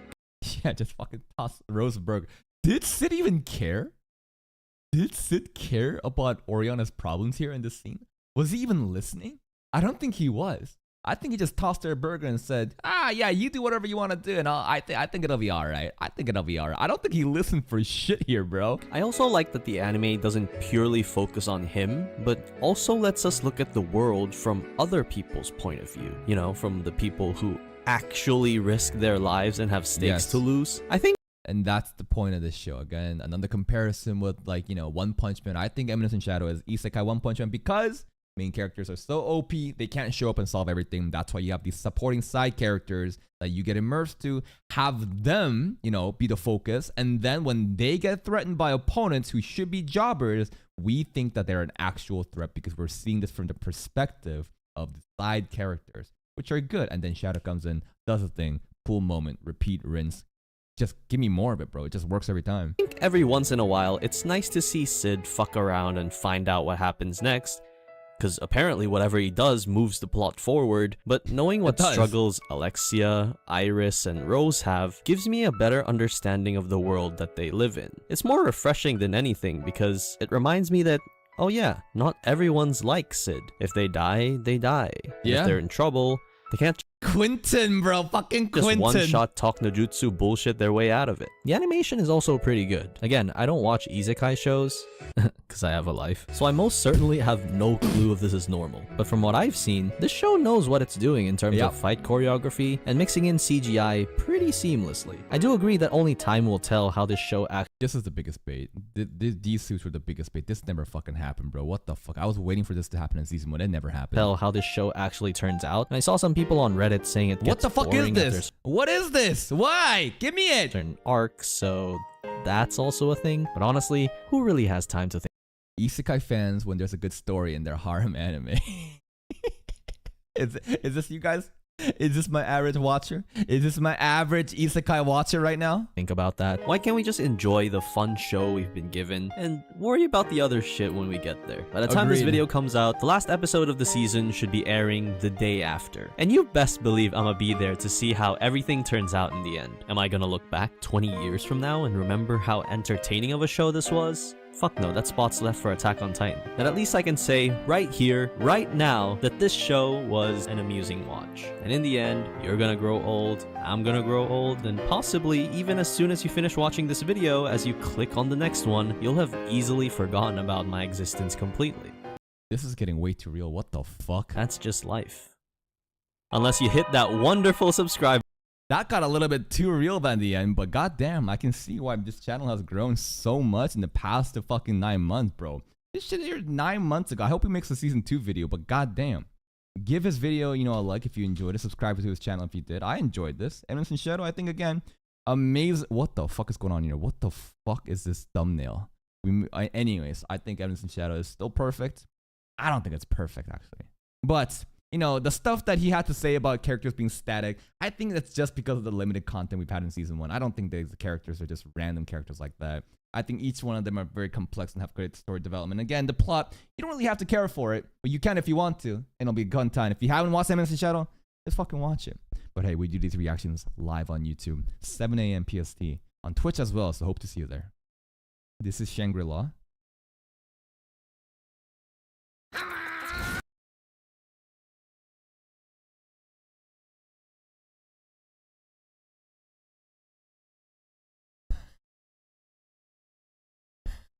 Okay, we might have to watch this for another time.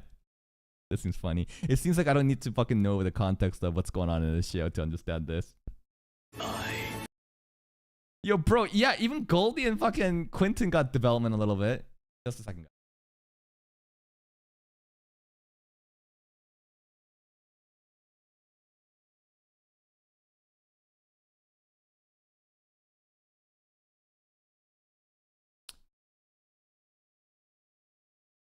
Okay. Let's see.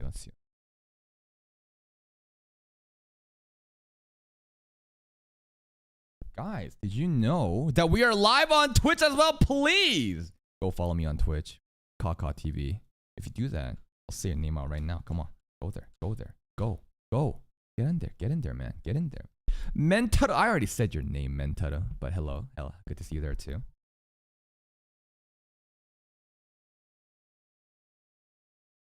There's just one perfect thing in the world, Epsilon. You right? Epsilon's great. I know, crazy, right? I didn't know I had Twitch either, man. What if you follow? Dude, I don't know if the unfollow to follow is gonna do anything. Alright, I think it's time to get to the Arifureta video. And then we got some Data Live content to cover, okay? Let's go here. Let's check out this one.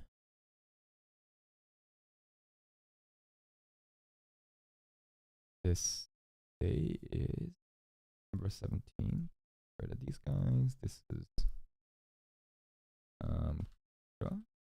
wait, what was his name? Karu. Haru, Shadow. Okay. Now, Adi foot at the content. 559. Is that the blonde girl? Oh, sorry. That's Victoria, I think. I like 664. No, 665. The one that's always eating. Okay, volume check. Definitely be a bit cliche at times, but the pacing of season 1 made it A little bit louder. A little bit louder. seem a lot worse than it actually. Arifureta's story isn't as bad as a lot of. Okay, that's good. All right, let's do this one, and then we will get into. Kind of want to just do one pull here. No, I shouldn't. I shouldn't pull. I shouldn't pull. I shouldn't pull. I don't need her. I don't need her. Go away. Just click off. Don't gamble. Don't gamble. All right. All right. All right. Let's get on to this Arifureta video, and then we got the Data Live content. Okay. So YouTube time. 3, 2, 1. Hajime's brutal evolution and Shea's tragic backstory. Another Arifureta cut content from Annie News. Let's see what he has to say. Arifureta's story isn't as bad as a lot of you may think it is. 6.65. Sure, it can definitely be a bit cliche Hold at up. times. It isn't as 6.65. Damn. I mean, I don't blame it, right? The anime itself, specifically judging the anime, I think there's a lot of things that's lacking. I don't know. Like, we're watching this right now. I'm enjoying myself, but quite a lot of times, I don't know what the fuck is going on. The CGI, yeah, the CGI monster, that definitely doesn't help. But goddamn, like, Arifureta, the manga just looks so cool. Anytime I watch an Annie's video, I see the manga comparison. I see all the stuff that cuts out in the light novel and the manga. It's just like such a shame to the anime, but we gotta work with what we got, right? as bad as a lot of you may think it is. Sure, it can definitely be a bit cliche at times, but the pacing of season 1 made it seem a lot worse than it actually is. Luckily for us, season 2 has adopted a much more manageable pace. Has it? One that probably won't give you whiplash with how fast it's going. Has season 2 done that? I don't know. I feel like I'm still getting hit in the fucking face with random magic that I've never seen before and shit just popping out. Has it? Did season 2 pacing get better? I don't know. Is it the pacing that's a problem? I guess it is if you're just cutting out shit from the light novel, all the context and explanation of different magic and the significance of different things that I just have no idea of. For example, where the fuck did Princess Lily come from? Again, I don't think anyone talks about that. So, rather than talk about the minor, less important details from there, I think a better approach would be to talk about the cut content from here. The massive gaps in the story that really helped to develop both the world and its characters. Now, it's definitely impossible to cover it all, but I do think I'll be able to get through the most important stuff.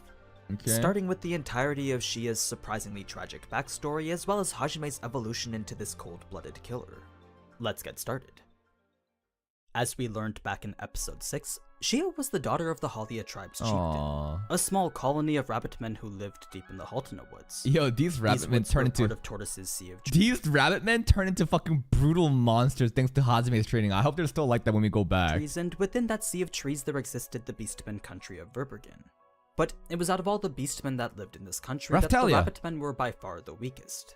The only things they were good at were hearing and hiding, and what many of them knew They're just good at hearing and hiding.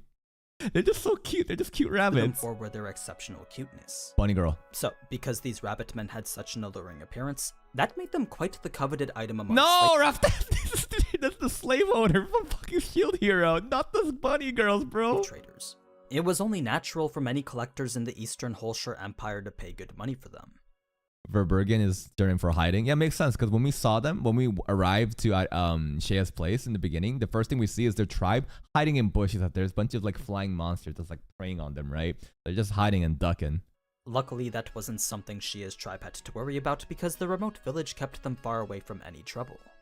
You see, rather than have to worry about anyone hunting them, They're so instead cute. these few hundred rabbit men were able to focus on taking care of their own.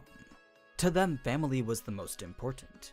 So, when the anomaly of Shia was born into their tribe, rather than cast her out like how all the other Anomaly because she has foresight and she can actually use magic, which these rabbit men can't, right? Sorry, the beastmen. That's why they're kind of looked down upon because magic is like descended from the gods. And if humans can use magic, we are the chosen ones. But if this beastmen can't use magic, then they are filthy degenerates. I think that is the logic of how people view beastmen here. races would have, these rabbit men decided to keep her a secret.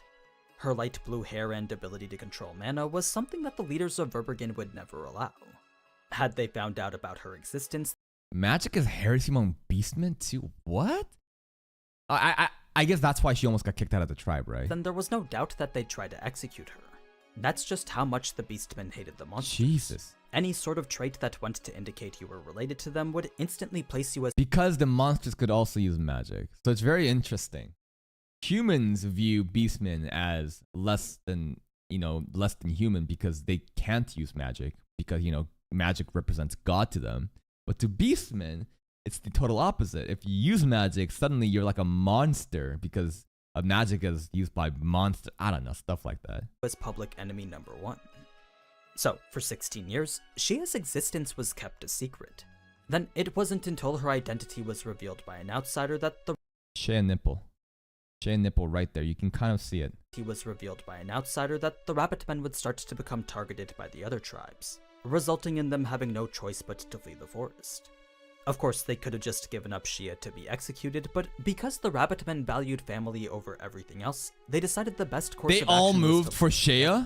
Wow. Their first idea was to create a new settlement up in the mountains, but it was while on their way there that their tribe was spotted by the Empire. Imperial soldiers who unfortunately just so happened to The Empire is funny that he brings this up because now at the end of season 2, the goal right now is we formed a new party at the season finale episode that's going to be released like tomorrow or something, but they are now going to the Empire. And I was thinking to myself, wait, we're just a random kingdom.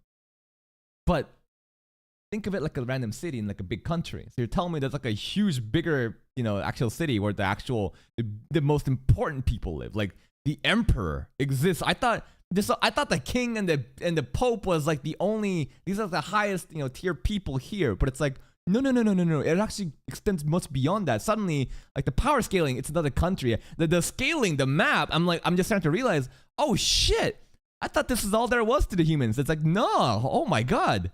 be there. Given that there was enough of them to form a battalion, the Halia's only option was to head back south now. So, in addition to the whole of Verbergen looking for Shia, a battalion-sized army of knights was now chasing them as well. Some of the men did try to stay back and fight, but their inherently weak nature They're resulted too in over half cute. being captured. Look at them getting dominated by what the fuck is this, bro? Little fucking chipmunk. I don't even know. It had left the Halia with no other option but to run into the Racing Gorge. The reason they had chosen here was because the gorge was a monster-infested place that nullified basic magic. It was a highly dangerous location that the rabbit men hoped the soldiers would be too afraid to chase them into.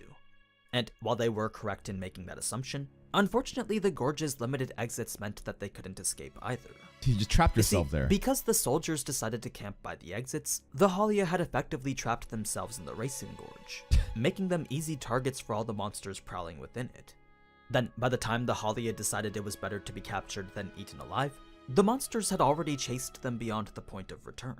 This is actually so fucked. The more I hear about like Shea's backstory and your clan's backstory, I thought they were just two bunny people just living in peace, but there's so much more to it. The fact that they all had to uproot their lives and just like run away somewhere else because their own beast people would like see Shea as like a heretic. And then the Emperor's like gonna kind of get them. And now they have to fucking go in here, but now they trap themselves in monsters. Like, I thought these are just cute bunny people just living in peace, but it was never like that.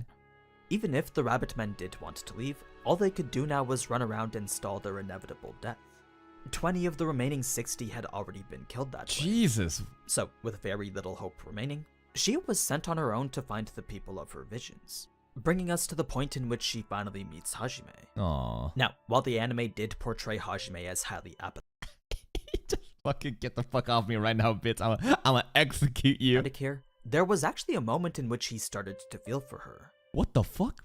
Did he just use like lightning field? He grabbed onto Shea's bunny ears and just fucking shocked her, bro? It was after she had told him the specifics of her power that Hajime had begun to understand a bit of what she was going through. The fact she could see the future yet not be able to change it was a struggle against fate similar to his own. Yes, the future was something that could always be changed, but there were certain key events that could never be changed no matter how hard she tried. So, despite having likely foreseen the demise of her entire family, Shia was here taking this abuse trying to save what was left of it. Aww. This was her doing all she could to reach a future. That's fucked. I thought we were just getting cute bunny girl fan service. I thought we were just bullying this cute bunny girl for fun. But little did I know, Shea was just taking this shit. She didn't care about the abuse. She's just doing all she could do at this point. Save our people, please. That's there are some really dark tones about this that the anime just never touched upon. The more I learn about this, the more I feel bad for Shea. Oh my That god. ensured her tribe's survival. And that was the aspect of her plea that Hajime could sympathize with. As for Shia herself, well, as a girl whose innate talents made her different from everyone else, there was a certain happiness that came from knowing Hajime and Yue were just like her. Yes, Aw. her family did shower her with as much love as she could hope for, but there was no changing the fact that she was inherently different. These monster-like traits which led to her seclusion was a major aspect of her life that no one else could relate to. So, as the years went by, it's only natural that this inability to truly connect with anyone would eventually lead to an immense Dude, this motherfucker was so mean. How are you? Like, don't you think the bunny girls are cute? Like, how could you be so fucking mean to bunny girls? But I guess it's just to, portray how evil or like how much discrimination there is against beastmen from the human skin because no magic. feeling of loneliness. That's so Luckily sad. for her, Hajime and Yue would become the very people she'd need to overcome that loneliness. A recurring element of her character that defines her growth throughout the story. There was a lot of moments. I mean, there was an episode where Yue just like straight up accepts Shea, and like it's no longer competition. It's no longer this degenerate bunny trying to steal my man. Yue actually starts to care about Shea a lot to the point where she's like, "No, I trust Shea." I forget exactly when that happened, but there was like a defining moment where Yue like completely trusted Shea. It's not just Shea too. Yue starts to trust like Kaori, Tio, everyone else too. It's good development from overall everyone there. It's also because they're anomalies just like her that Shia is able to put a lot more trust in them than she probably should have. In any case, it's after Hajime saves the Halia and guides them out to the gorge that Shia proposes quite the interesting question. If they were to come across Imperial soldiers, then would Hajime be capable of fighting them? Yes, kill them. Remember, Kill this them. was before we knew Hajime would kill whoever was his enemy. So, for Shia to propose this question right now, well, the answer would pretty much set the tone for all of Hajime's future conflicts. It was a way of showing us All the future conflicts that Tajman shows up, bang, done. Like, he executed Meld, bro. He executed so many people in the finale. He just shows up cold-blooded. Koki's like shivering in fear. It's like, Meld, I respect you so much. I can't do this. Hajime's like, all right, bro, I'll end you right now. Bang. just how much he'd changed due to his time in the labyrinth. As we already know though, Hajime was totally fine killing whoever. Yeah. It didn't matter if they were the Empire, humanity, or God himself. As- if they were someone who was going If you get in my way, I will fucking end you. Just don't get in my way. I think it's very, very straightforward. I think it's a very reasonable way of thinking, right? Just leave me alone. Just leave me alone, but no one's gonna leave him alone. Just call him a heretic, all going fucking send a witch hunt. Like, we'll end you. Great, just get in our way. It gives Hajime a reason to fight back. And this is interesting because like Hajime was never bent on revenge, right? This is not a character that's actively seeking out vengeance against Daisuke and stuff like that. I like vengeance plots, but I'm starting to realize the genius of Arifureta in the way that Hajime is so enlightened to a sense. He doesn't care about revenge. He's not hellbent after it. But if people actually do show up, then now he has a reason to fuck you up. So now the story doesn't revolve around just like a vengeance story, you know. It's just Hajime can act as like a cool dude that's just doing his thing, but again, obviously people are gonna constantly get in his way, so it gives him a reason to fight back without having him always trying to be like, I am an avenger kind of deal. to stand against him, then the only thing that awaited them was death. So, sure enough, when the group had finally confronted the Imperial soldiers waiting them out, that's exactly what they got for declaring themselves Hajime's enemy. Ooh.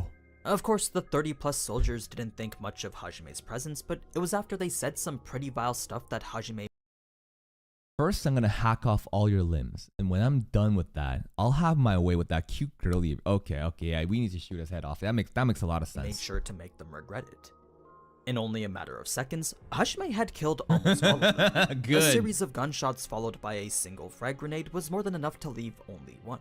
Fuck The you rest guys. were either fatally maimed or decapitated by gunshot. This is so funny because these are all people wearing like medieval like fucking knight armor and stuff, and they're fighting with such like primitive like weapons, right? They got swords and shit, but like Hajime is straight up from like the future. He's kind of just like gun. He's just shooting people with gun. How could they ever compete?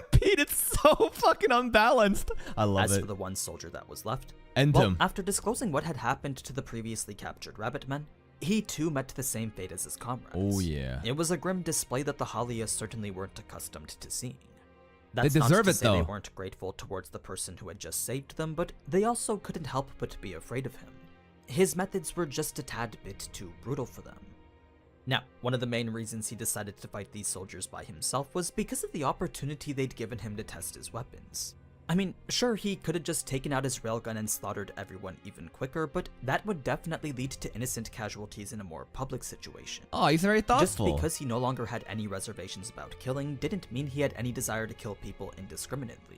He's like in this perfect line of he can do the dirty shit. He'll execute people without hesitation, but at the same time, he's not like a complete maniac. So it's like a nice balance where Hajime can go completely ruthless. Have these scenes where people are like, oh my god, how could you do this? But at the same time, it's like he's not, being a complete monster. So, by testing Donner here, That's a great scene, bro. His face got fucking blasted. Oh my god, man. Hajime was making sure its firepower was enough for what he needed. And that's one of the more important aspects of his character that needs to be highlighted here. What bugged Hajime the most out of all of this, though, wasn't the fact that he'd just killed people, but instead the fact that he couldn't care less about it. He was shocked by how easily he'd been able to do it. He wasn't sure before if he'd have any qualms about the It's because of the whole monsterization transformation, right? And he doesn't really feel the same anymore. He's become way more ruthless. But have there been a moment in the anime where he actually thought about like, oh, I'm changing. Like, I've never felt like this before. How come I feel so disconnected with reality? I just feel like I can do all these cold, ruthless things that I couldn't do before. Has he ever had an an internal monologue like that? I don't think he has. act itself, but now he was certain that it didn't bother him in the slightest. It was clear that his philosophy towards his enemies had fully sunk in now. Fuck you, Koki. But anyway, once the group had reached the forest, it was only a matter of time until they were confronted by the Tiger Men, a squad of warriors tasked with patrolling the forest, currently led by the captain of Verbergen's 2nd Guard Squad. Shoot him! Because their job was to protect the forest, it was only natural for them to deem both Hajime and Shia an enemy. Then, because the Halia were the ones that brought them here, they too were considered traitors worthy of being executed. Before the Tiger Men could charge to do This definitely didn't happen in the anime, right? This shit got skipped. anything though, Hajime quickly intervened with a single shot from Dawn. Damn, bro, that's a person's fucking flesh being chunked out here. He explained the situation and why they were there, then proceeded to warn them of what would happen if they didn't listen to him, all of which was of course layered together with his intimidate skill. So, after Hajime had given his warning, Damn. the captain was well aware of just how grave the situation was. One wrong move and he knew for sure him You and dead. his companions would be met with You death. dead. That said, his position as captain couldn't allow Hajime to proceed into the forest either. Even though Hajime did say he was only searching for the labyrinth, Just to end let him someone then. as Shoot strong as him. him go loose wasn't a call that he was permitted to make. No. So instead he pleaded with Hajime to allow for a compromise. If they could sit tight and wait for the decision of the elders, then not only would they be free to roam the forest, but perhaps they could actually provide insight into where the entrance to the labyrinth was. This never happened. This wasn't yeah. something Hajime really needed, but he figured getting their permission would be much less of a hassle than starting a mass genocide. So, in Wait for permission or mass genocide of the tiger people? Which one should I pick? order to avoid making an enemy of an entire nation, Hajime obliged and decided to wait. It was about an hour later that a very old elf would arrive and ask Hajime a series of questions. Who the fuck are you? Again, more stuff that we didn't see in the anime because it got cut off, right? I don't think I remember her. Specifically about how he'd come to know about the Liberators. The reason why this is because of a very peculiar law that had been passed down for generations. An ancient law stating how if someone appeared possessing the crest of the labyrinth, then the Beastmen were not to oppose them no matter who they were. It was as It's like a prophecy. It's like someone will show up that will one day, get all the ancient magic and learn the truth of the Liberators. It sounds like that's like what they've been waiting for. soon as Hajime showed proof of this very Yeah, thing, that the he's a elders didn't chosen hesitate one. to grant him whatever he needed. Of course, the Beastmen weren't too happy considering Hajime was a human, but according to the elder, this So the Beastmen also, look down on humans like that. I mean, I don't blame them, right? It makes a lot of sense, especially if they're trying to fight. If they think you're subhuman, if they think that you guys are like less than fucking just like bugs, then it makes sense why the Beastmen would look at the humans like that. was his right. I'm surprised there isn't like a terrorist group or like an enemy faction of beast people that are like radicalized and like are after, the humans, right? I wonder if there's ever going to be an arc like that focused around like a different faction of people that are just like so evil. I think that'd be actually a good story. I think that's how they do it in One Piece with the fishmen, right? And there's like a faction of people that's been discriminated upon by the humans, so they got radicalized. Now they're fighting on behalf of their own people. That would be actually really good, compelling story, because now it's like you can like empathize with the other enemy group, even though they're evil. You can realize that it makes a lot of sense why they're doing it. The ancient law from the first elder had made it that way. Not many of the other elders knew this, but the elves and their lengthy lifespans were well aware of who exactly this law had come from. So the elves and the beast people, they all, do I want to know? No, you guys are already basically spoiling for me. When you say shit like, do you want to know? It's pretty much saying, yeah, there's going to be an enemy faction in the future. That's going to be probably something around what I just mentioned. But the elves and the beast people, they'll just combined? The elves and beast people, they'll live in harmony together like that? Why do they do that? And because it was one that originated from a liberator themselves, this elven elder had no reason to oppose it. That being the case, Hashime's first request was to go to the Grand Tree immediately. His primary goal was to clear the labyrinth, then head to the next. This is what we're going to right now, right? Elves are considered beastmen? Interesting. But this is what we're trying to go for right now, right? Because we collected all the things we need to do in the other labyrinths. Now we can come back here, and this main labyrinth will open. It's funny because we're bringing a bunch of, classmates in there that will probably die. No, they won't die with Hajime's party, but this is season 3 content, right? Unfortunately for him, that wouldn't be possible for the next 10 days. The fog was far too thick for even the beastmen to traverse. If Hajime wanted to go to the tree, then he'd have to wait 10 days for the fog to reach its thinner cycle. Only then would any beastman be able to guide him there. You would think that if we can just fucking create cars, fucking SUVs, guns, fucking submarines and shit like that, we can create a fucking fan, some kind of dehumidifier, some kind of fucking fog get rid of machine, something like that? So, with nowhere else to go, Hajime would be taken to the hidden city of Verbergen, a massive wooded landscape reminiscent of the one from Mushoku Tensei. Their initial entrance wasn't very eventful, but it was as they were settling in that the other elders came to protest. Not only did they not understand why Hajime was allowed to be here, but they also didn't like how the rabbit men were still alive either. Dang, all this shit just never happened in the anime, huh? Just never happened. The rabbit men people, that shit was fast. It happened really fast. But like now that I learned more content like this, like that's been left out, it just adds so much more depth to like and the Beastmen and shit as a whole. Kind of wish that they spent a little bit more time here. Since they'd previously declared them traitors, their punishment of execution should have already been given. Before anyone could focus on that though, their biggest concern Well, I guess these people in the anime were kind of like hostile. Yeah, I guess that did kind of happen. was the human. I did say that I prefer that the arc was quick. You are right, because I was hellbent. Like, all of Arifureta, the only thing I wanted was to reunite back with the human party, right? Back at the hero party, so we could flex on them hoes. That's pretty much all I've been waiting for. So all this other stuff that was happening in between, I was just happy the pacing was faster. But now I'm realizing that, if you like really enjoy Arifureta as a whole, it's probably better if you had extra content like this, right? It makes a lot more. You're more immersed into the story if you understand more of, stuff like that's been cut from the anime. Humans sitting among them. Yes, these elders were somewhat aware of the ancient tradition giving him the right, but many refused to believe that he was qualified. That being the case, the elder You're gonna try to fight Hajime right now? Just fucking bang! of the bearmen charged forward to test him. A surprise attack that was met with about as classic of a Hajime response as you could expect. It was without so much as a flinch that Hajime would catch the bearman's punch, proceed to break his arm, then use steel arm to send one back. No gun? This skill, combined with the firing of a backwards shotgun embedded into his arm, allowed for a punch that There's a backwards shotgun embedded in his arm.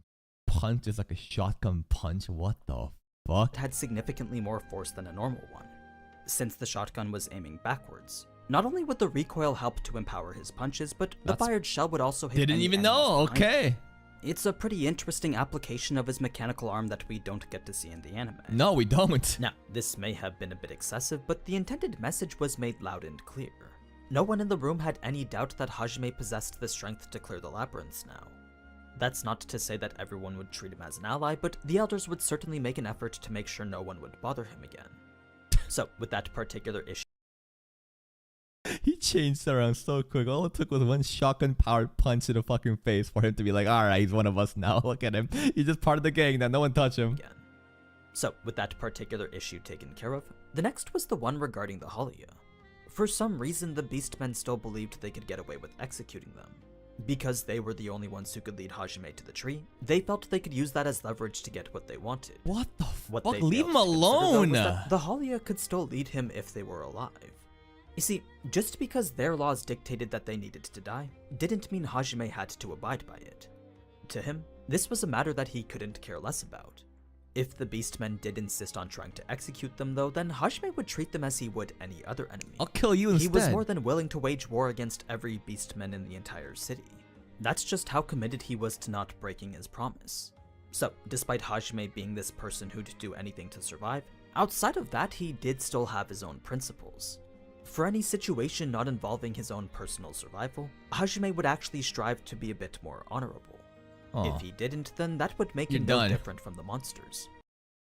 There's honor involved, but whenever you diss a girl, bro, fucking gun to the fucking face on the dinner table, dude. Fuck this guy, bro. Fuck that blonde guy. It was his way of showing that he still had some humanity left. Now, threatening mass genocide may not seem very humane, but that was just the way things turned out given the circumstances. I mean, I'm sure he had yeah, I get threatening genocide is not the most humanistic thing possible, right? After we just went through a whole tirade about how Hajime still has a little bit of humanity left, but sometimes, you know, you gotta threaten them with a little bit of genocide to make them scared so that they don't cause a genocide on the bunny people, you know? For a good reason. had every intention of carrying it out had they opposed him, but luckily it forced the Beastmen to come up with a different solution. It was a bit unprecedented, but by giving the Halia the title of Hajime's slaves, then by Verbergen law they would be They're Hajime's slaves, so with this rule, they're legally bound to Hajime, so now you can't kill my slaves, so they're protected. Oh, I didn't realize well, I guess, I don't think the anime ever mentioned that, right? considered dead, thus fulfilling the conditions of their punishment. Oh, slaves are considered dead. Oh, interesting. The only caveat was that both Hajime and the Rabbit Men would have to be exiled. Because many of the elders weren't satisfied with this makeshift solution, the only way to appease them was to ensure they could never return. They didn't like having people who shared traits with monsters walking amongst them. So, if Shia and the others were to go free, then they were banned from entering Verbergen or any of their other cities. An insignificant price to pay for their freedom, especially since neither Hajime nor the Halia cared to be there in the first place. But yeah, when all was said and done, the Halia were saved, Shia was now considered the cursed relative of Hajime, And the Halia, I think, are just like ruthless soldiers now. You remember the development they had from Hajime? How Hajime like trained them and they all became like ruthless warriors? That was a funny bit. But is that gonna carry over to the future? Was that just the funny shit that happened for memes, or does it actually matter for like character development for the future? Hajime had demonstrated he was more than just this edgy protagonist. It's a series of events that not only provide more depth to Shia's rather shallow character, but also highlights exactly who Hajime's become. Now, there is a whole bunch after this regarding the Halia's training and their subsequent war with the Bearmen, but They had a war with the Bearmen after? that's not really that important. Okay. What is Shia's development during her time in the labyrinth. Her numerous displays of resilience that led you She just got fucking facial in this one episode, bro. She just straight up just blasted cum on her face. to finally accept her into the party. It's not something I think I'll talk about now, but I figured you should know that it's there, just in case you ever wanted to read it for yourself. But yeah, that's pretty much all that I got for today. That's another dub video from Anime News telling us more about Shea, the Beastman, that the anime won't fucking tell us. Please like the video, subscribe if you didn't. But goddamn, there's so much about Shea that I didn't even know, about the Beastman that I didn't even know, giving us more context, perhaps even a future arc that could be against like radicalized Beastmen, or maybe that's just a red herring. I'm looking too deep into things, but again, I think the anime suffers a lot because there's so many good things from the manga that I'm seeing. From whenever I watch Annie's video, all I'm is filled with regret. Like, you know the saying, ignorance is bliss? It's like, I wish that the manga had better art. I wish the anime had better art, just like the manga. I wish all this different stuff was included in the anime so I could understand what the fuck was going on. Because during the entirety of this episode, I just thought that, oh, cute bunny people. Okay, it's just for fun. Oh, they're getting hunted down, but it's not that serious because they're the cute bunny people. Oh, they're mean bunny people now. Haha, very fun. Got the labyrinth stuff, we're out. But it's actually way more than that. A very sad backstory. Shea, I think, is still, I don't know if she's my favorite girl in Arifureta, but she's definitely a top tier one. But hey, we do these reactions live on stream, 7 a.m. PST on YouTube and Twitch. Hope to see you. Okay. With that being said, ladies and gentlemen, we are done this segment It's a bunch of reacts. It's just a bunch of reacts. But go follow, go to Twitch if you haven't. But here, let me go to the bathroom for a quick second, and then I think it's time. Time to get on some Data Live content. Do this. Let's run Data Live. Let's run Data Live.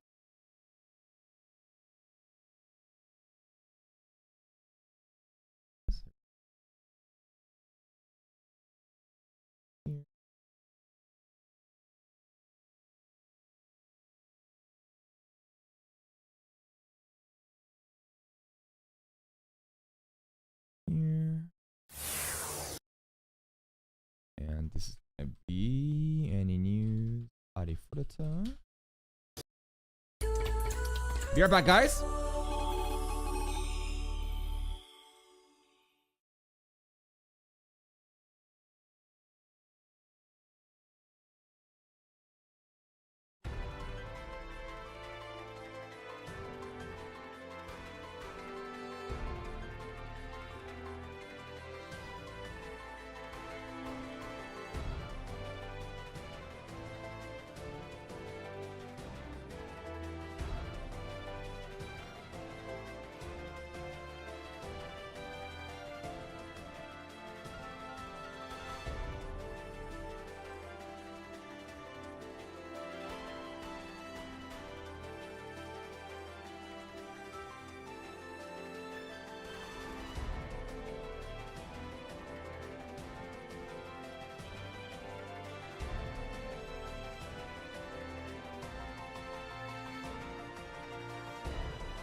Holy, there's a lot of different costumes going on. What the fuck?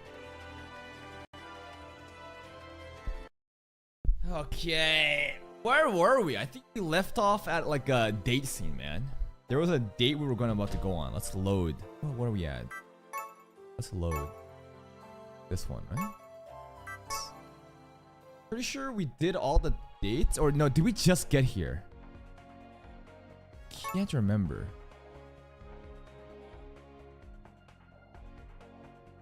I'm pretty sure last time we stopped as soon as we got to the new round of dates. So, we're gonna check out, as usual, all the side characters first. And then, hold up. I also need to change this on Twitch. Can I change a category here? I wonder if it even fucking matters. But, hold up. Let me edit this. Let me look for like a category. Here, how do I change the category? How to change category? Okay. Tomorrow? I don't think I'll be live tomorrow. If I am though, maybe.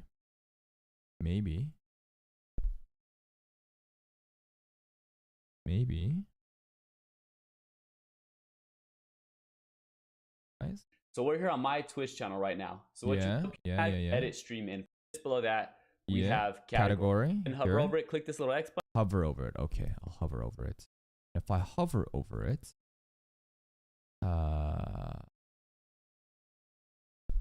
Data Live, Rio Reincarnation, Arena Utopia, Rio Reincarnation, Twin Edition. Which one should I take? Fucking this one? I don't know. Fuck it. Sure. Fuck it. Maybe we'll do that one. Or wait. Is it Rio Reincarnation or is it Rio Data Live or is it Arena Utopia? What are we doing right now? We're doing Arena Utopia, right? Are we doing Arena Utopia? Arena Utopia. We're doing Arena Utopia. So it's not Rio Reincarnation. Rio Reincarnation is the next one. I don't think it really fucking matters. But I figure I might as well just do this. We'll do this. We'll do Arena Utopia or Reincarnation.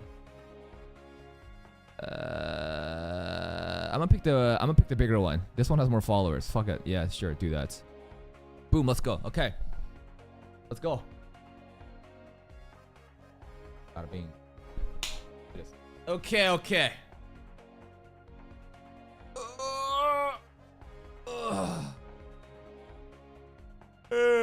Okay. Side characters first. Captain, what do you got for me? Yes, Captain, what do you got for me? Oh, is that the AST? Oh. Hello, Captain. I was just passing by. Hold up, a little bit louder. すみません。この辺りで危険物が発見されたらしくて、ちょっと立ち入り禁止なんです。What did you find? Dangerous? はい。少しの間ですから、用があったらお待ちいただけますか? Oh, don't worry. I'll be going home. You can come with me too, Cap. That's it. All right. There's something dangerous going around. Okay, let's see what Kyohei has to say. Tengu Tower, not the Neo one though. The Neo one is the special one. Whoa, this place is Fraxinus, right? Yeah, Hello, Toji. I knew it. It's Toji, Fushiguro Toji. What on earth is this guy thinking summoning me to Fraxinus without my warning? What are you doing? Everyone's gathered here. Oh, a bet?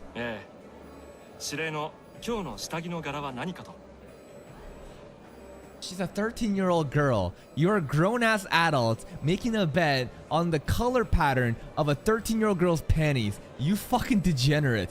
What do you think you're doing making another person's younger sister a target of a bet? Bro doesn't even argue back. He just straight up tells me, I think it's striped today. What do you think? I don't fucking know. I don't care. First of all, even if you're making a bet, how the hell do you plan on proving it?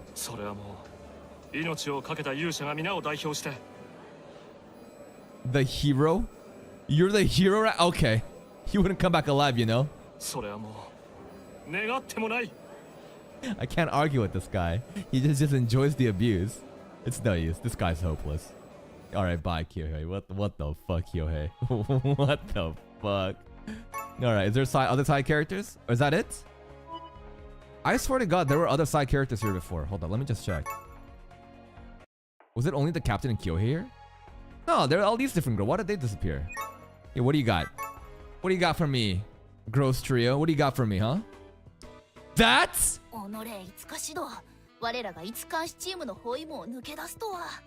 Observation team? Y'all are fucking stalkers.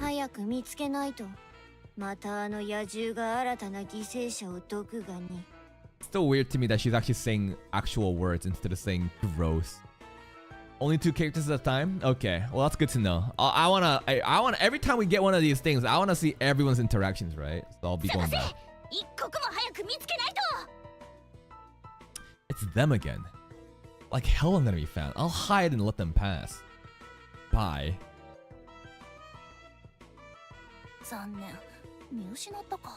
Get the fuck out of here. Me just straight up sounds like a gangster, man. Get out of here. Faithful at what? Fucking stalking me?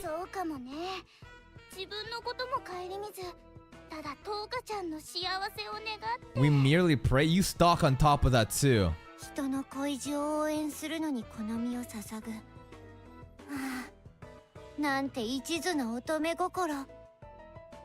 You know what? I mean, these trio are the one that took down multiple times, right? The strongest wizard in the world, Ellen. So you gotta give him credit. Yeah, they are heroic at times. I did like them in season 2 a lot. Yeah, I'm getting out of here. Bye. Bye. Okay, now, Mother Takamiya Mio. What do you got for us? Raina, why are you home?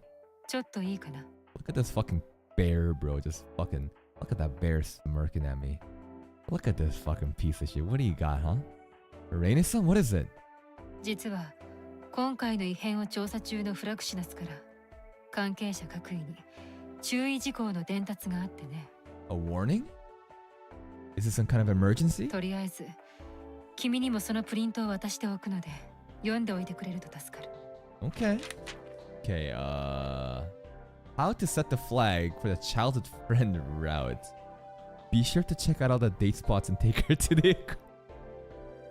So this is for the Rina. Wait, there hasn't been a date for Rina yet. It's just been Toka, Yoshino, and Origami. There has never been a Rina. Is the game telling me, hey, you want to go the Rina route? I don't have an option for the Rina. I can't even choose her though. What do you mean check out all the date spots and take her to the aquarium? What is this? Ah, 間違えた。現在フラクシナスで開発中の I see. ギャルゲーの Never 攻略 mind. にも持ってきてしまったようだ。Y'all are making a gal game. Instead of hunting down spirits, y'all are making a gal game. I kind of want to play that actually. What are you doing here? 仕事だが。What are you doing at my place, huh? Oh, well, I guess that's true, but okay, sure, Reine. Okay, sure, Reine. Now, as usual, we're gonna go in order. We're gonna do 2 dates back to back, and then we're gonna come back. So we're gonna do Yoshino, Toka, and then Origami. Yoshino, what do you got? Let's make Yoshino cry. Let's make her cry. Now then, I guess I'll go check on Yoshino. Hmm? シン、 Reine. 緊急事態だ。 Well, what's wrong? What's wrong? What's wrong? 実はな、吉野が消えてしまう。Yoshino got kidnapped! I see. What? What do you mean い disappeared? や、さっきまで5日かけて留守番をしていたはずなのだが、少し目を離した間に外に出てしまったようだ。She's probably coming to school. 家から出てしまうと位置を特定するのが難しくてね。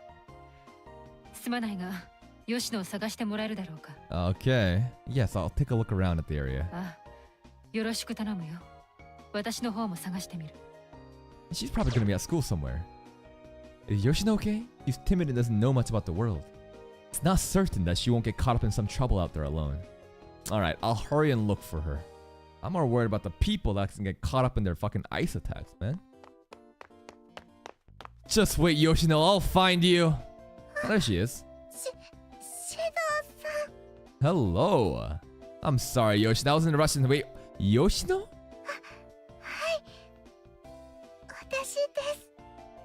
Hello? Hello, Yoshino. Oh, you were in a place like this? I'm glad you're safe. I heard you disappear from the house. I was about to go look for you.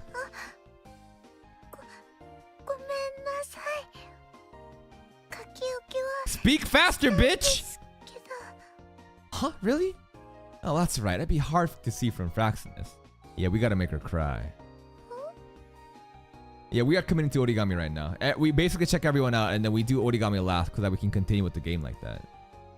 Oh, it's nothing. Just talking to myself.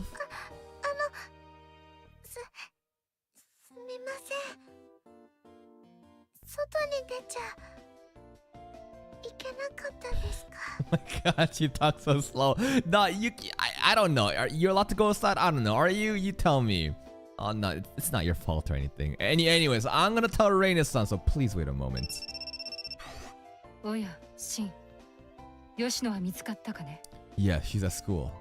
I did find her. She was near my school. Seems like she's left a note, but すまない。気がつかなかった。もう少し気を配っておくべきだ。 Yeah, it's on you, Mio. Why don't you see the note? It's fine. We found her, so it's alright. By the way, what should I do now? Is it better that we go home? 君はどう思うね、Shin? The bear is poking out. You're right. The bear is... Look at this bear, bro. Huh? Me? ああ、判断は任せる。では、何かあったら連絡してくれ。 Well, I'm gonna try my best to make her cry. Let's go on a date and make Yoshino cry. Reina-san, even if you say that. Let's go home, let Yoshino stay out. Let Yoshino stay out. Yeah, let's go. I call her Reina-san. Why are you crying already? No, it's fine. More importantly, for you to be wandering around on your own. Did something happen?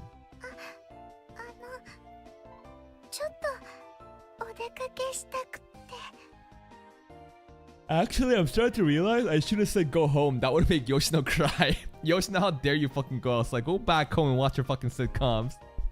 That would have been actually funnier. Instead of bottling up stress, it's probably better to let it all out outside. I'll come out with you, Yoshino.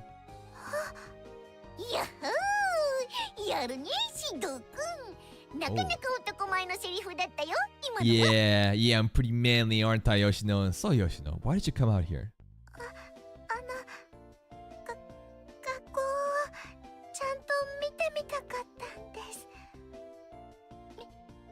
doing? Huh? Well, studying is usually what you do in school, but it's not really that fun or anything. Yeah, studying's boring, bro. I guess during break time, you also play around with your classmates. Yeah. Oh. Yoshino's never gone to school before, so the word studying and classmates don't really connect to her experiences.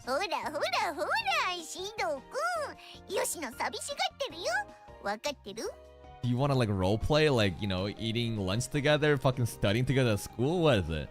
I know you're putting on the pressure, but alright then. Do you want to see the inside of the school? If you like, I could show you around. Yeah, why not?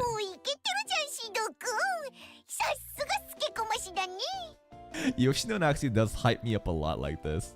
Lady killer? Ugh, whatever. Actually, she's not even a lady, she's a child. But then again, today, as your teacher, I'll teach you about what sort of place school is.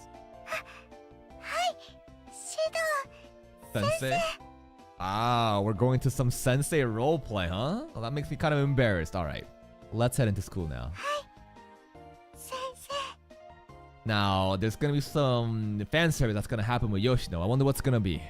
Now that I think about it, I'm letting an outsider into the school, but I'm sure Reina will do something about that. School? Prison? Yeah, I agree. Welcome to Risen High School. It's fairly new, so pretty impressive, right?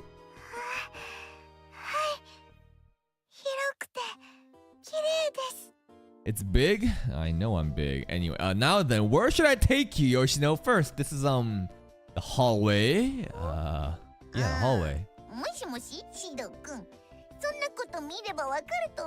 Yeah, okay, it's the hallway. What do you want? Okay, all right. Yoshino, is there any place you'd like to see? If you have any requests, let me know.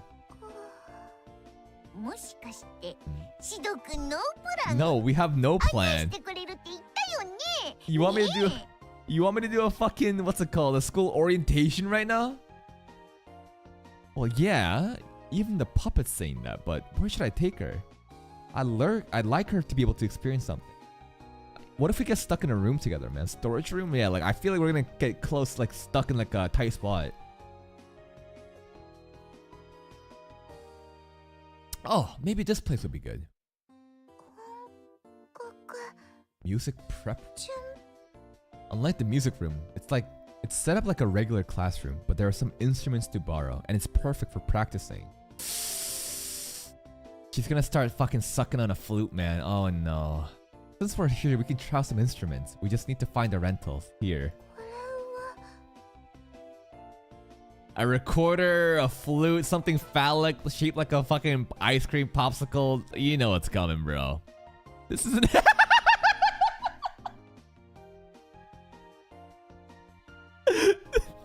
instrument called a recorder. You put your fingers from both hands into the holes, and then if you blow up from here, it makes noise. I mean, we knew it was gonna happen, right? Like, come on. Like, we knew it was gonna happen. Go ahead, Yoshida, try it out. No! You can't do it! Why is Shino behind her? Why is Shino behind her? Dude. They do the most degenerate fan service with Yoshino every time. It's like ice cream popsicle. Yoshino sucking on a popsicle. Yoshino sucking on a recorder. Alright, we need two hands. You're right. Shino's actually holding on to the left hand, right? Because Yoshino's a fucking puppet.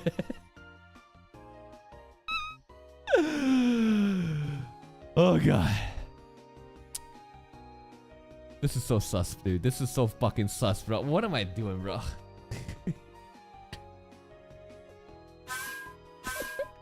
This is blowing. Yoshino's blowing, bro. Yoshino, with more emphasis, more feeling, come on. No one can play it well right away. Okay, see, hold your hand like this. Yeah, yeah. You can do it. Nah, you can do it. Trust yourself. With practice, you'll be playing in no time. Without Yoshino's help, you won't be able to play it. Yoshino, do your best too, alright? Bitch, you're a puppet. Where's the fucking fingers to put it into the holes? Well, yeah, do your best. But it might be difficult to play it right away. Alright, Yoshino, I'll hold it from the left side. Is that okay, Yoshino? Yoshino? Okay.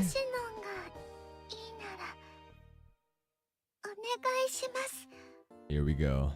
Right, thanks. Then go ahead and huh? What? Why are you crying? Why are you crying right now?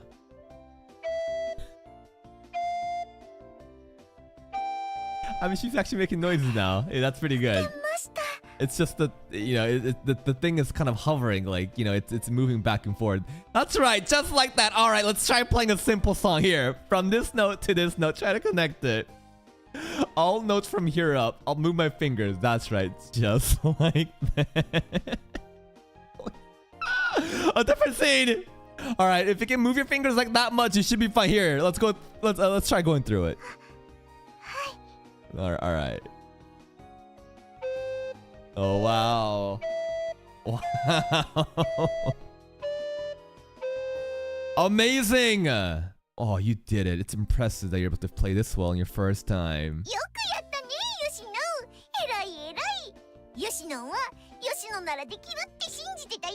Yeah, you're blowing that recorder pretty damn well. You're doing well. All right, you were able to successfully play the recorder. So let's leave it here for today and head home. That was sus as fuck, bro. How was it, Yoshino? Did you understand school a little bit?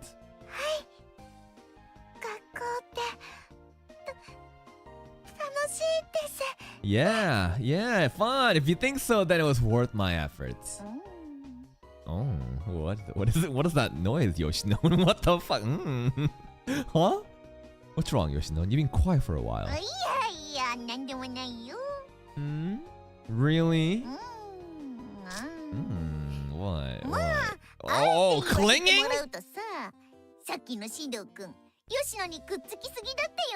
Bitch, you are the reason we had to cling. Like, don't fucking lie to me. You know what you're doing, Yoshinon. You couldn't fucking grab the flute, so we had to cling on. That's just to teach her. No, don't cry. Don't cry.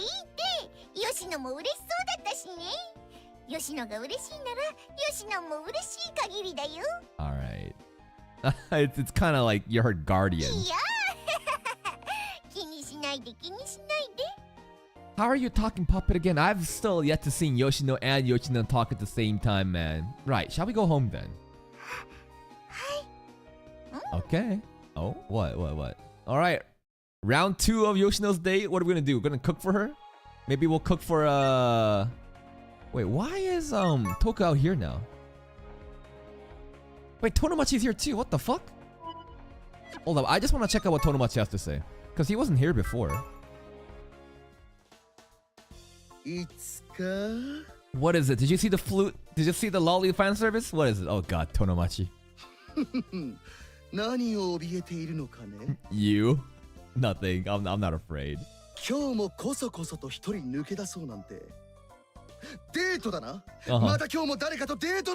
Yes, I'm going on a date without you. Well, that's not the case. Well, actually it is.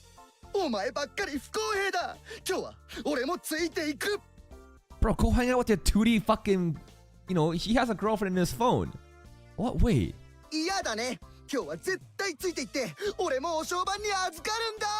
Participate in what, bro? This isn't a group date, bro. There's only one other person coming.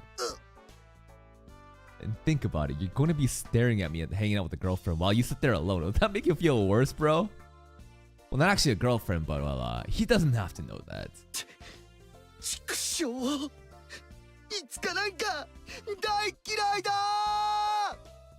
Liar. Well, I was able to drive him away. Bye. Bye, Tonomachi. Alright. Origami's waiting for us, but hold up. We gotta do the, No. We gotta go get round 2. Why is Captain here again? The fuck? Captain... I'm noticing like side characters appear at different times. Wait, it's yellow, meaning we've already done this. So it's the same thing. It's just dangerous again. At the stairways, we died here before. Remember, we died at the stairways before once. All right. Round 2 of Yoshino's Day. What do you got for us? Hello?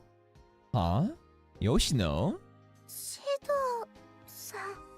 Hello, hello. You're watching TV? That's unusual. Wait, that is usual, isn't it? She's always watching TV.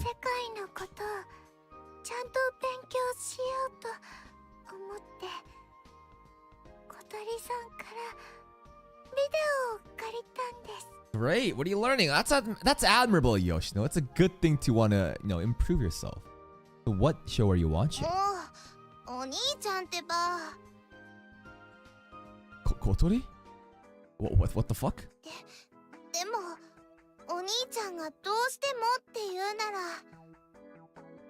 Kotori gave you this video? Are you sure Kyohei didn't give you this video? Whoa, wait, is this bad? Hold up. What you watching? What you watching right? Well, you see.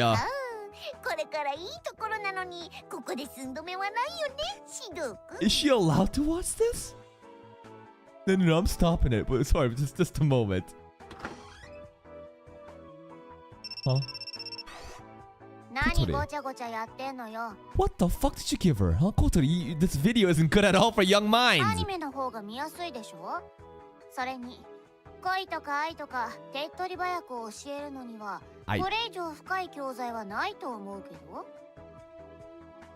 don't know if anime is the best way you want to learn romance, bro. In fact, you're just probably gonna learn about fucking lolly fan service. This is too deep. Don't you have anything more normal? No, I do not enjoy hearing Oni-chan. No, well, it's not like no, that's not that important, okay? Either way, I think it's way too extreme a sample.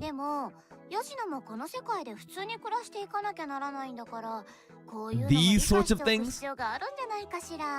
These sorts of things? Like explaining incest, lolicon fan service? No, wait. That reasoning's all weird.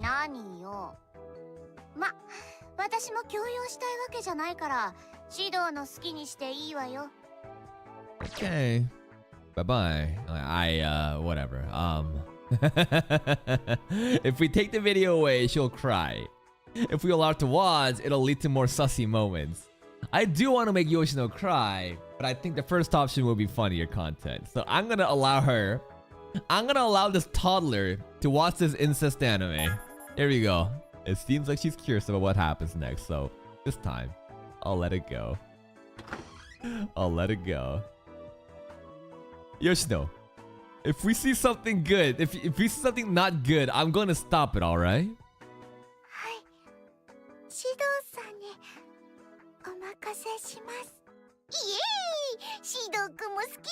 I don't like this. Nope. Alright, bring it on.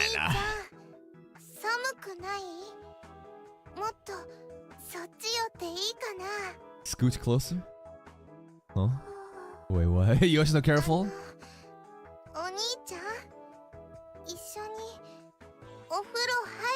Yoshino's gonna ask to be in the bath together now. No, Yoshino, what is that reaction?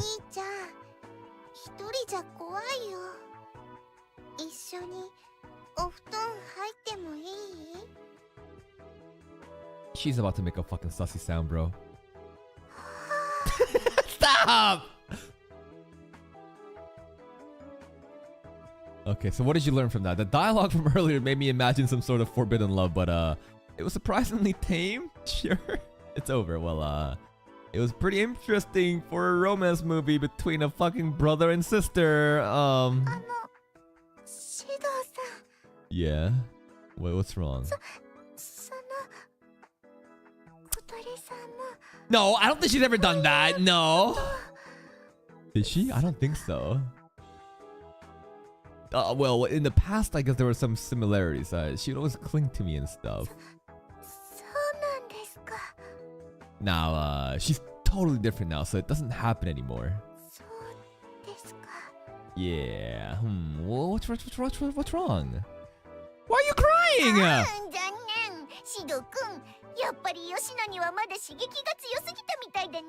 Oh my gosh, you're crying again. Oh, Yoshino. I only watched Gantarine today. Okay. So this is now the end of that date. That was sussy as fuck, as usual. Nah, it's time for Toka date. It's time for Toka date. Toka, where you at? Toka. Toka. Yes. What does Toka have for us? Alright, I'll invite Toka out on a date. It's a bit embarrassing to do in the classroom, so I'll just wait for her here.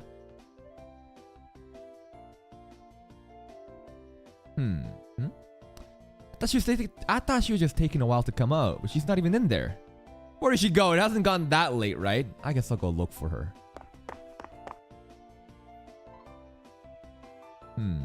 She's not here. It's possible she's also looking for me. And we keep passing each other? I'll try going back. I guess she really isn't here. Where did she go? Did she head home first? I'll search a little bit more before going home.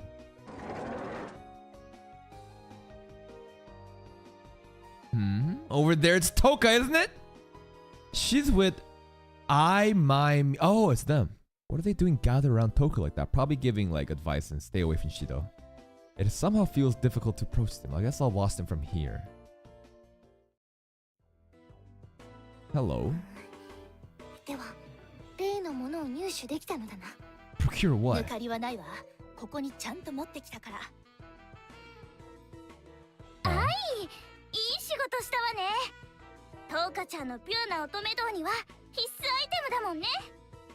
I don't know what they're doing, but they're doing something degenerate.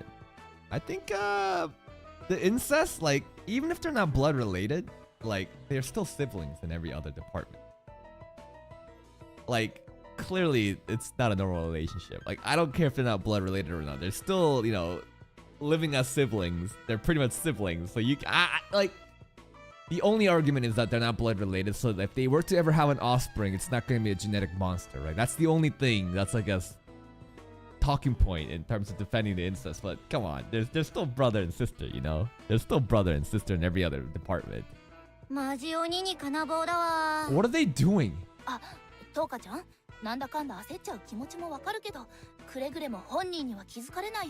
The target is Shido.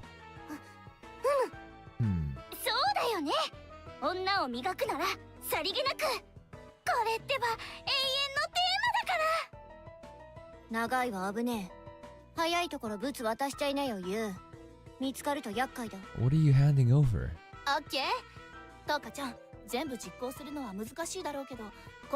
Feature article? What are they planning, bro?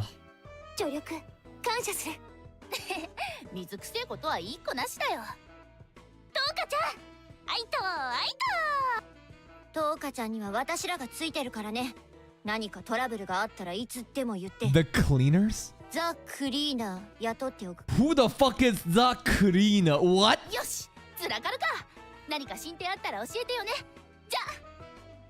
Okay, bye-bye. Yeah, she did not say lame again, bro. My immersion is breaking. Looks like they're done. Shit, they saw me.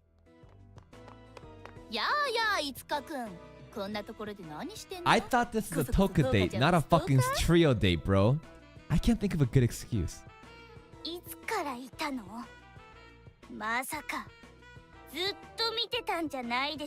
Maybe I was, maybe. I just happened to be passing by. I'm not stalking anyone. She activated her eye. Who are the cleaners? Coming from her, it really doesn't sound like a joke. Toka.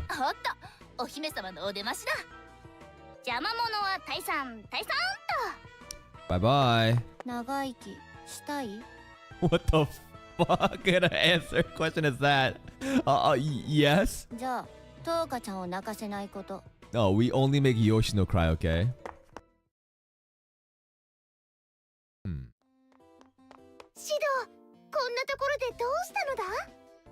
I was looking for you because I wanted to invite you.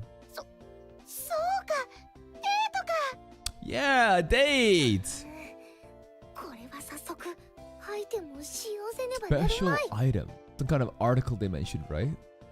What's wrong? Do you have something else to do?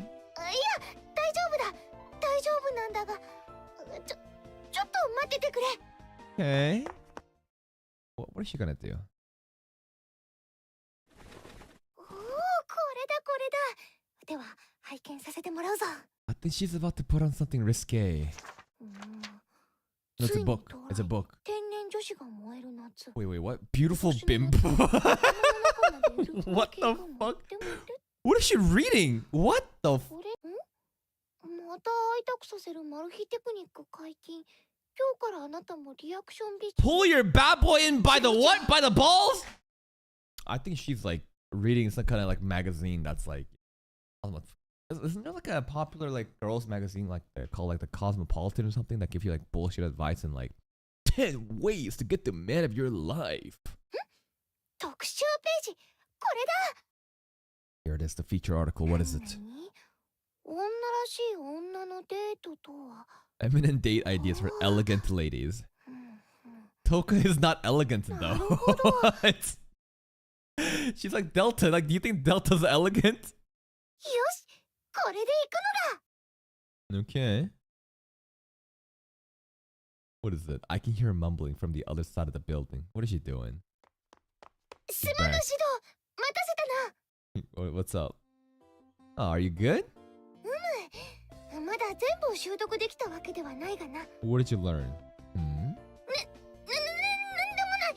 早くデートするのだ。 Kinda worried. Alright then. Where should we go today? こっちだ指導。ついてくるがいい。 Oh, she's got a plan. Okay, okay, Toka, wait up. Where are we going? Toka-san. We seem to be back at my house. What happened to our date? デートだ。 At home? Okay, sure. Oh, I see. You came back home to change. So, where would you like to go after that? どこへも行かんぞ。 It's a home date. Okay, what are we doing at home then, huh? 指導はここで座って待っておればよいのだ。 Okay, what am I waiting for? Are you cooking me something? 卵。 Eggs? 卵はどこだ？ What's she doing with the eggs? What's she doing? ボールと。 The fuck? それから She about to bake me something? What the fuck is she doing? どこだ？そこか。違う。ここか。いない。ならばここだな。 You tell me, where is it? Oh god, she's breaking shit. Oh god, she's breaking shit. Toka, are you okay? ダメだ。 I can't what? As I tried to rush into the kitchen, Toka stood steadfastly in front of me. What? 指導はそこで座ってなければならないのだ。男子厨房に入るべからずだぞ。 Oh, okay, men are not allowed in the kitchen. All right, a little bit of a misandrist. All right then, okay. That's super old-fashioned, but well, she seems to be trying to cook something on her own. If Toka is insisting, I guess I'll wait here. That's reminding me of the... Oh god. Oh god. 視界が悪くなってし Don't まっ let た her cook! Oh god! The smoke alarm's gonna go off. What the fuck? A powdery white cloud is drifting into the living room. I think it's like the flour, right? Because she got the eggs out. She's trying to fucking batch something like flour eggs. She's probably trying to make like flour dough. Maybe she's trying to make bread for us. いかん。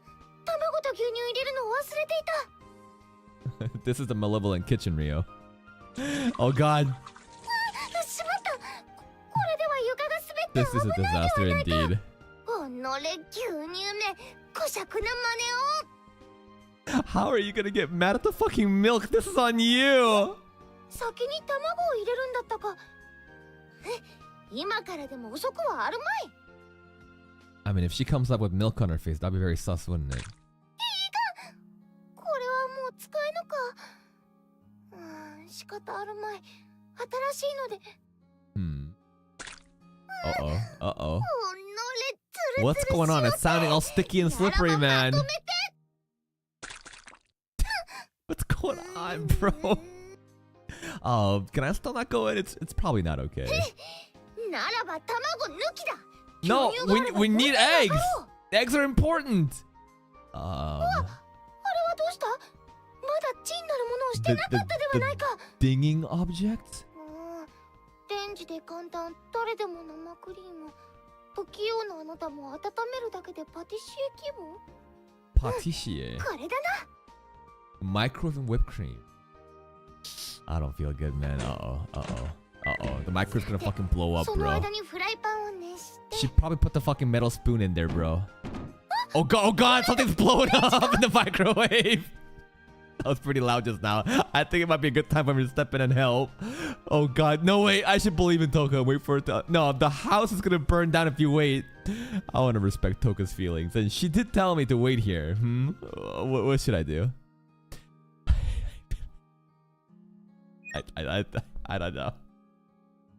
Should we go in and help, guys? If we help, maybe she'll take offense to that and she won't feel good. But there might be like a cute moment where we're like helping Toka, you know, bake together. But if we just believe in Toka and wait, it might lead to some funny shit. I kind of want to just wait. I think I'm gonna wait. I think I want to just wait, man. Well, I waited this long. I'll try trusting her until the end. What happened to the microwave?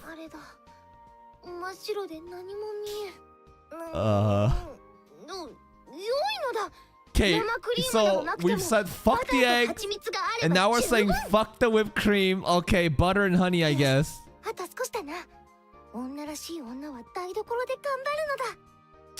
A feminine woman works hard in the kitchen.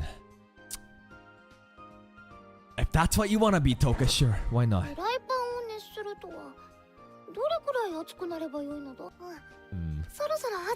Don't touch it, it's gonna be hot, it's gonna be hot. And she burned herself. And she's falling down. Oh god, oh god, oh shit, I can't wait anymore. Oh no, Toka, are you okay? Oh god. Oh, this could have been a lot more sus. Wait, her titty, bro. She burnt her fucking chest off? What the fuck? Her pants are fucked up too, dude. Like, look at this shit. What the fuck?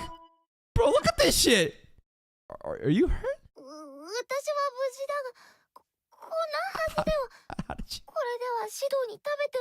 What even happened here? What the fuck? Yeah, she's probably making some kind of pancakes, some kind of bread, because I don't know, but she fucked it up, man. This is quite the mess, but if you're alright, Toka, I guess it's fine. You can always try cooking again another time. For now, let's just clean this up and why don't we make it together? Cooking and eating together is a perfectly good date, isn't it? Here, first wipe her face with this.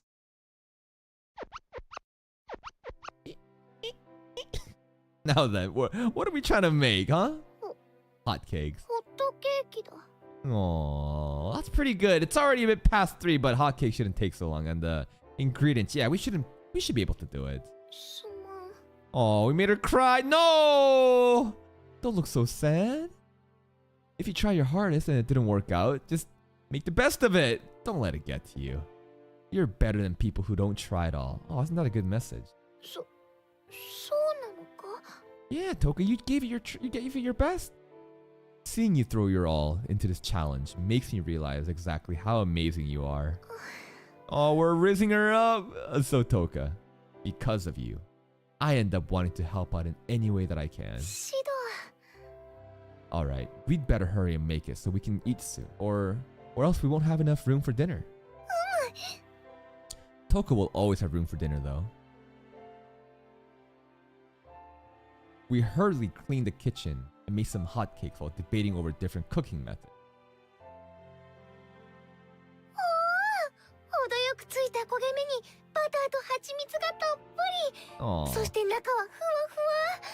A genius?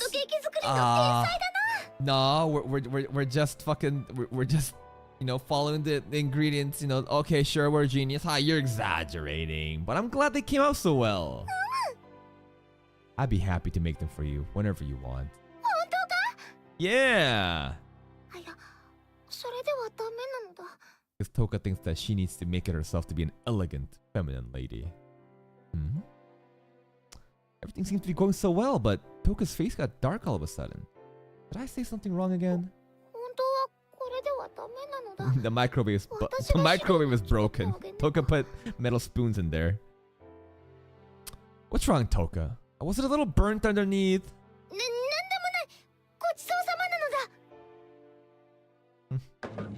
Okay, Toka. Right. I can't seem to understand a girl's heart. Oh, it's because she's a fucking dog, bro. She's a fucking dog. Now, we have one more date, but ladies and gentlemen, I think that's what we have to call for today.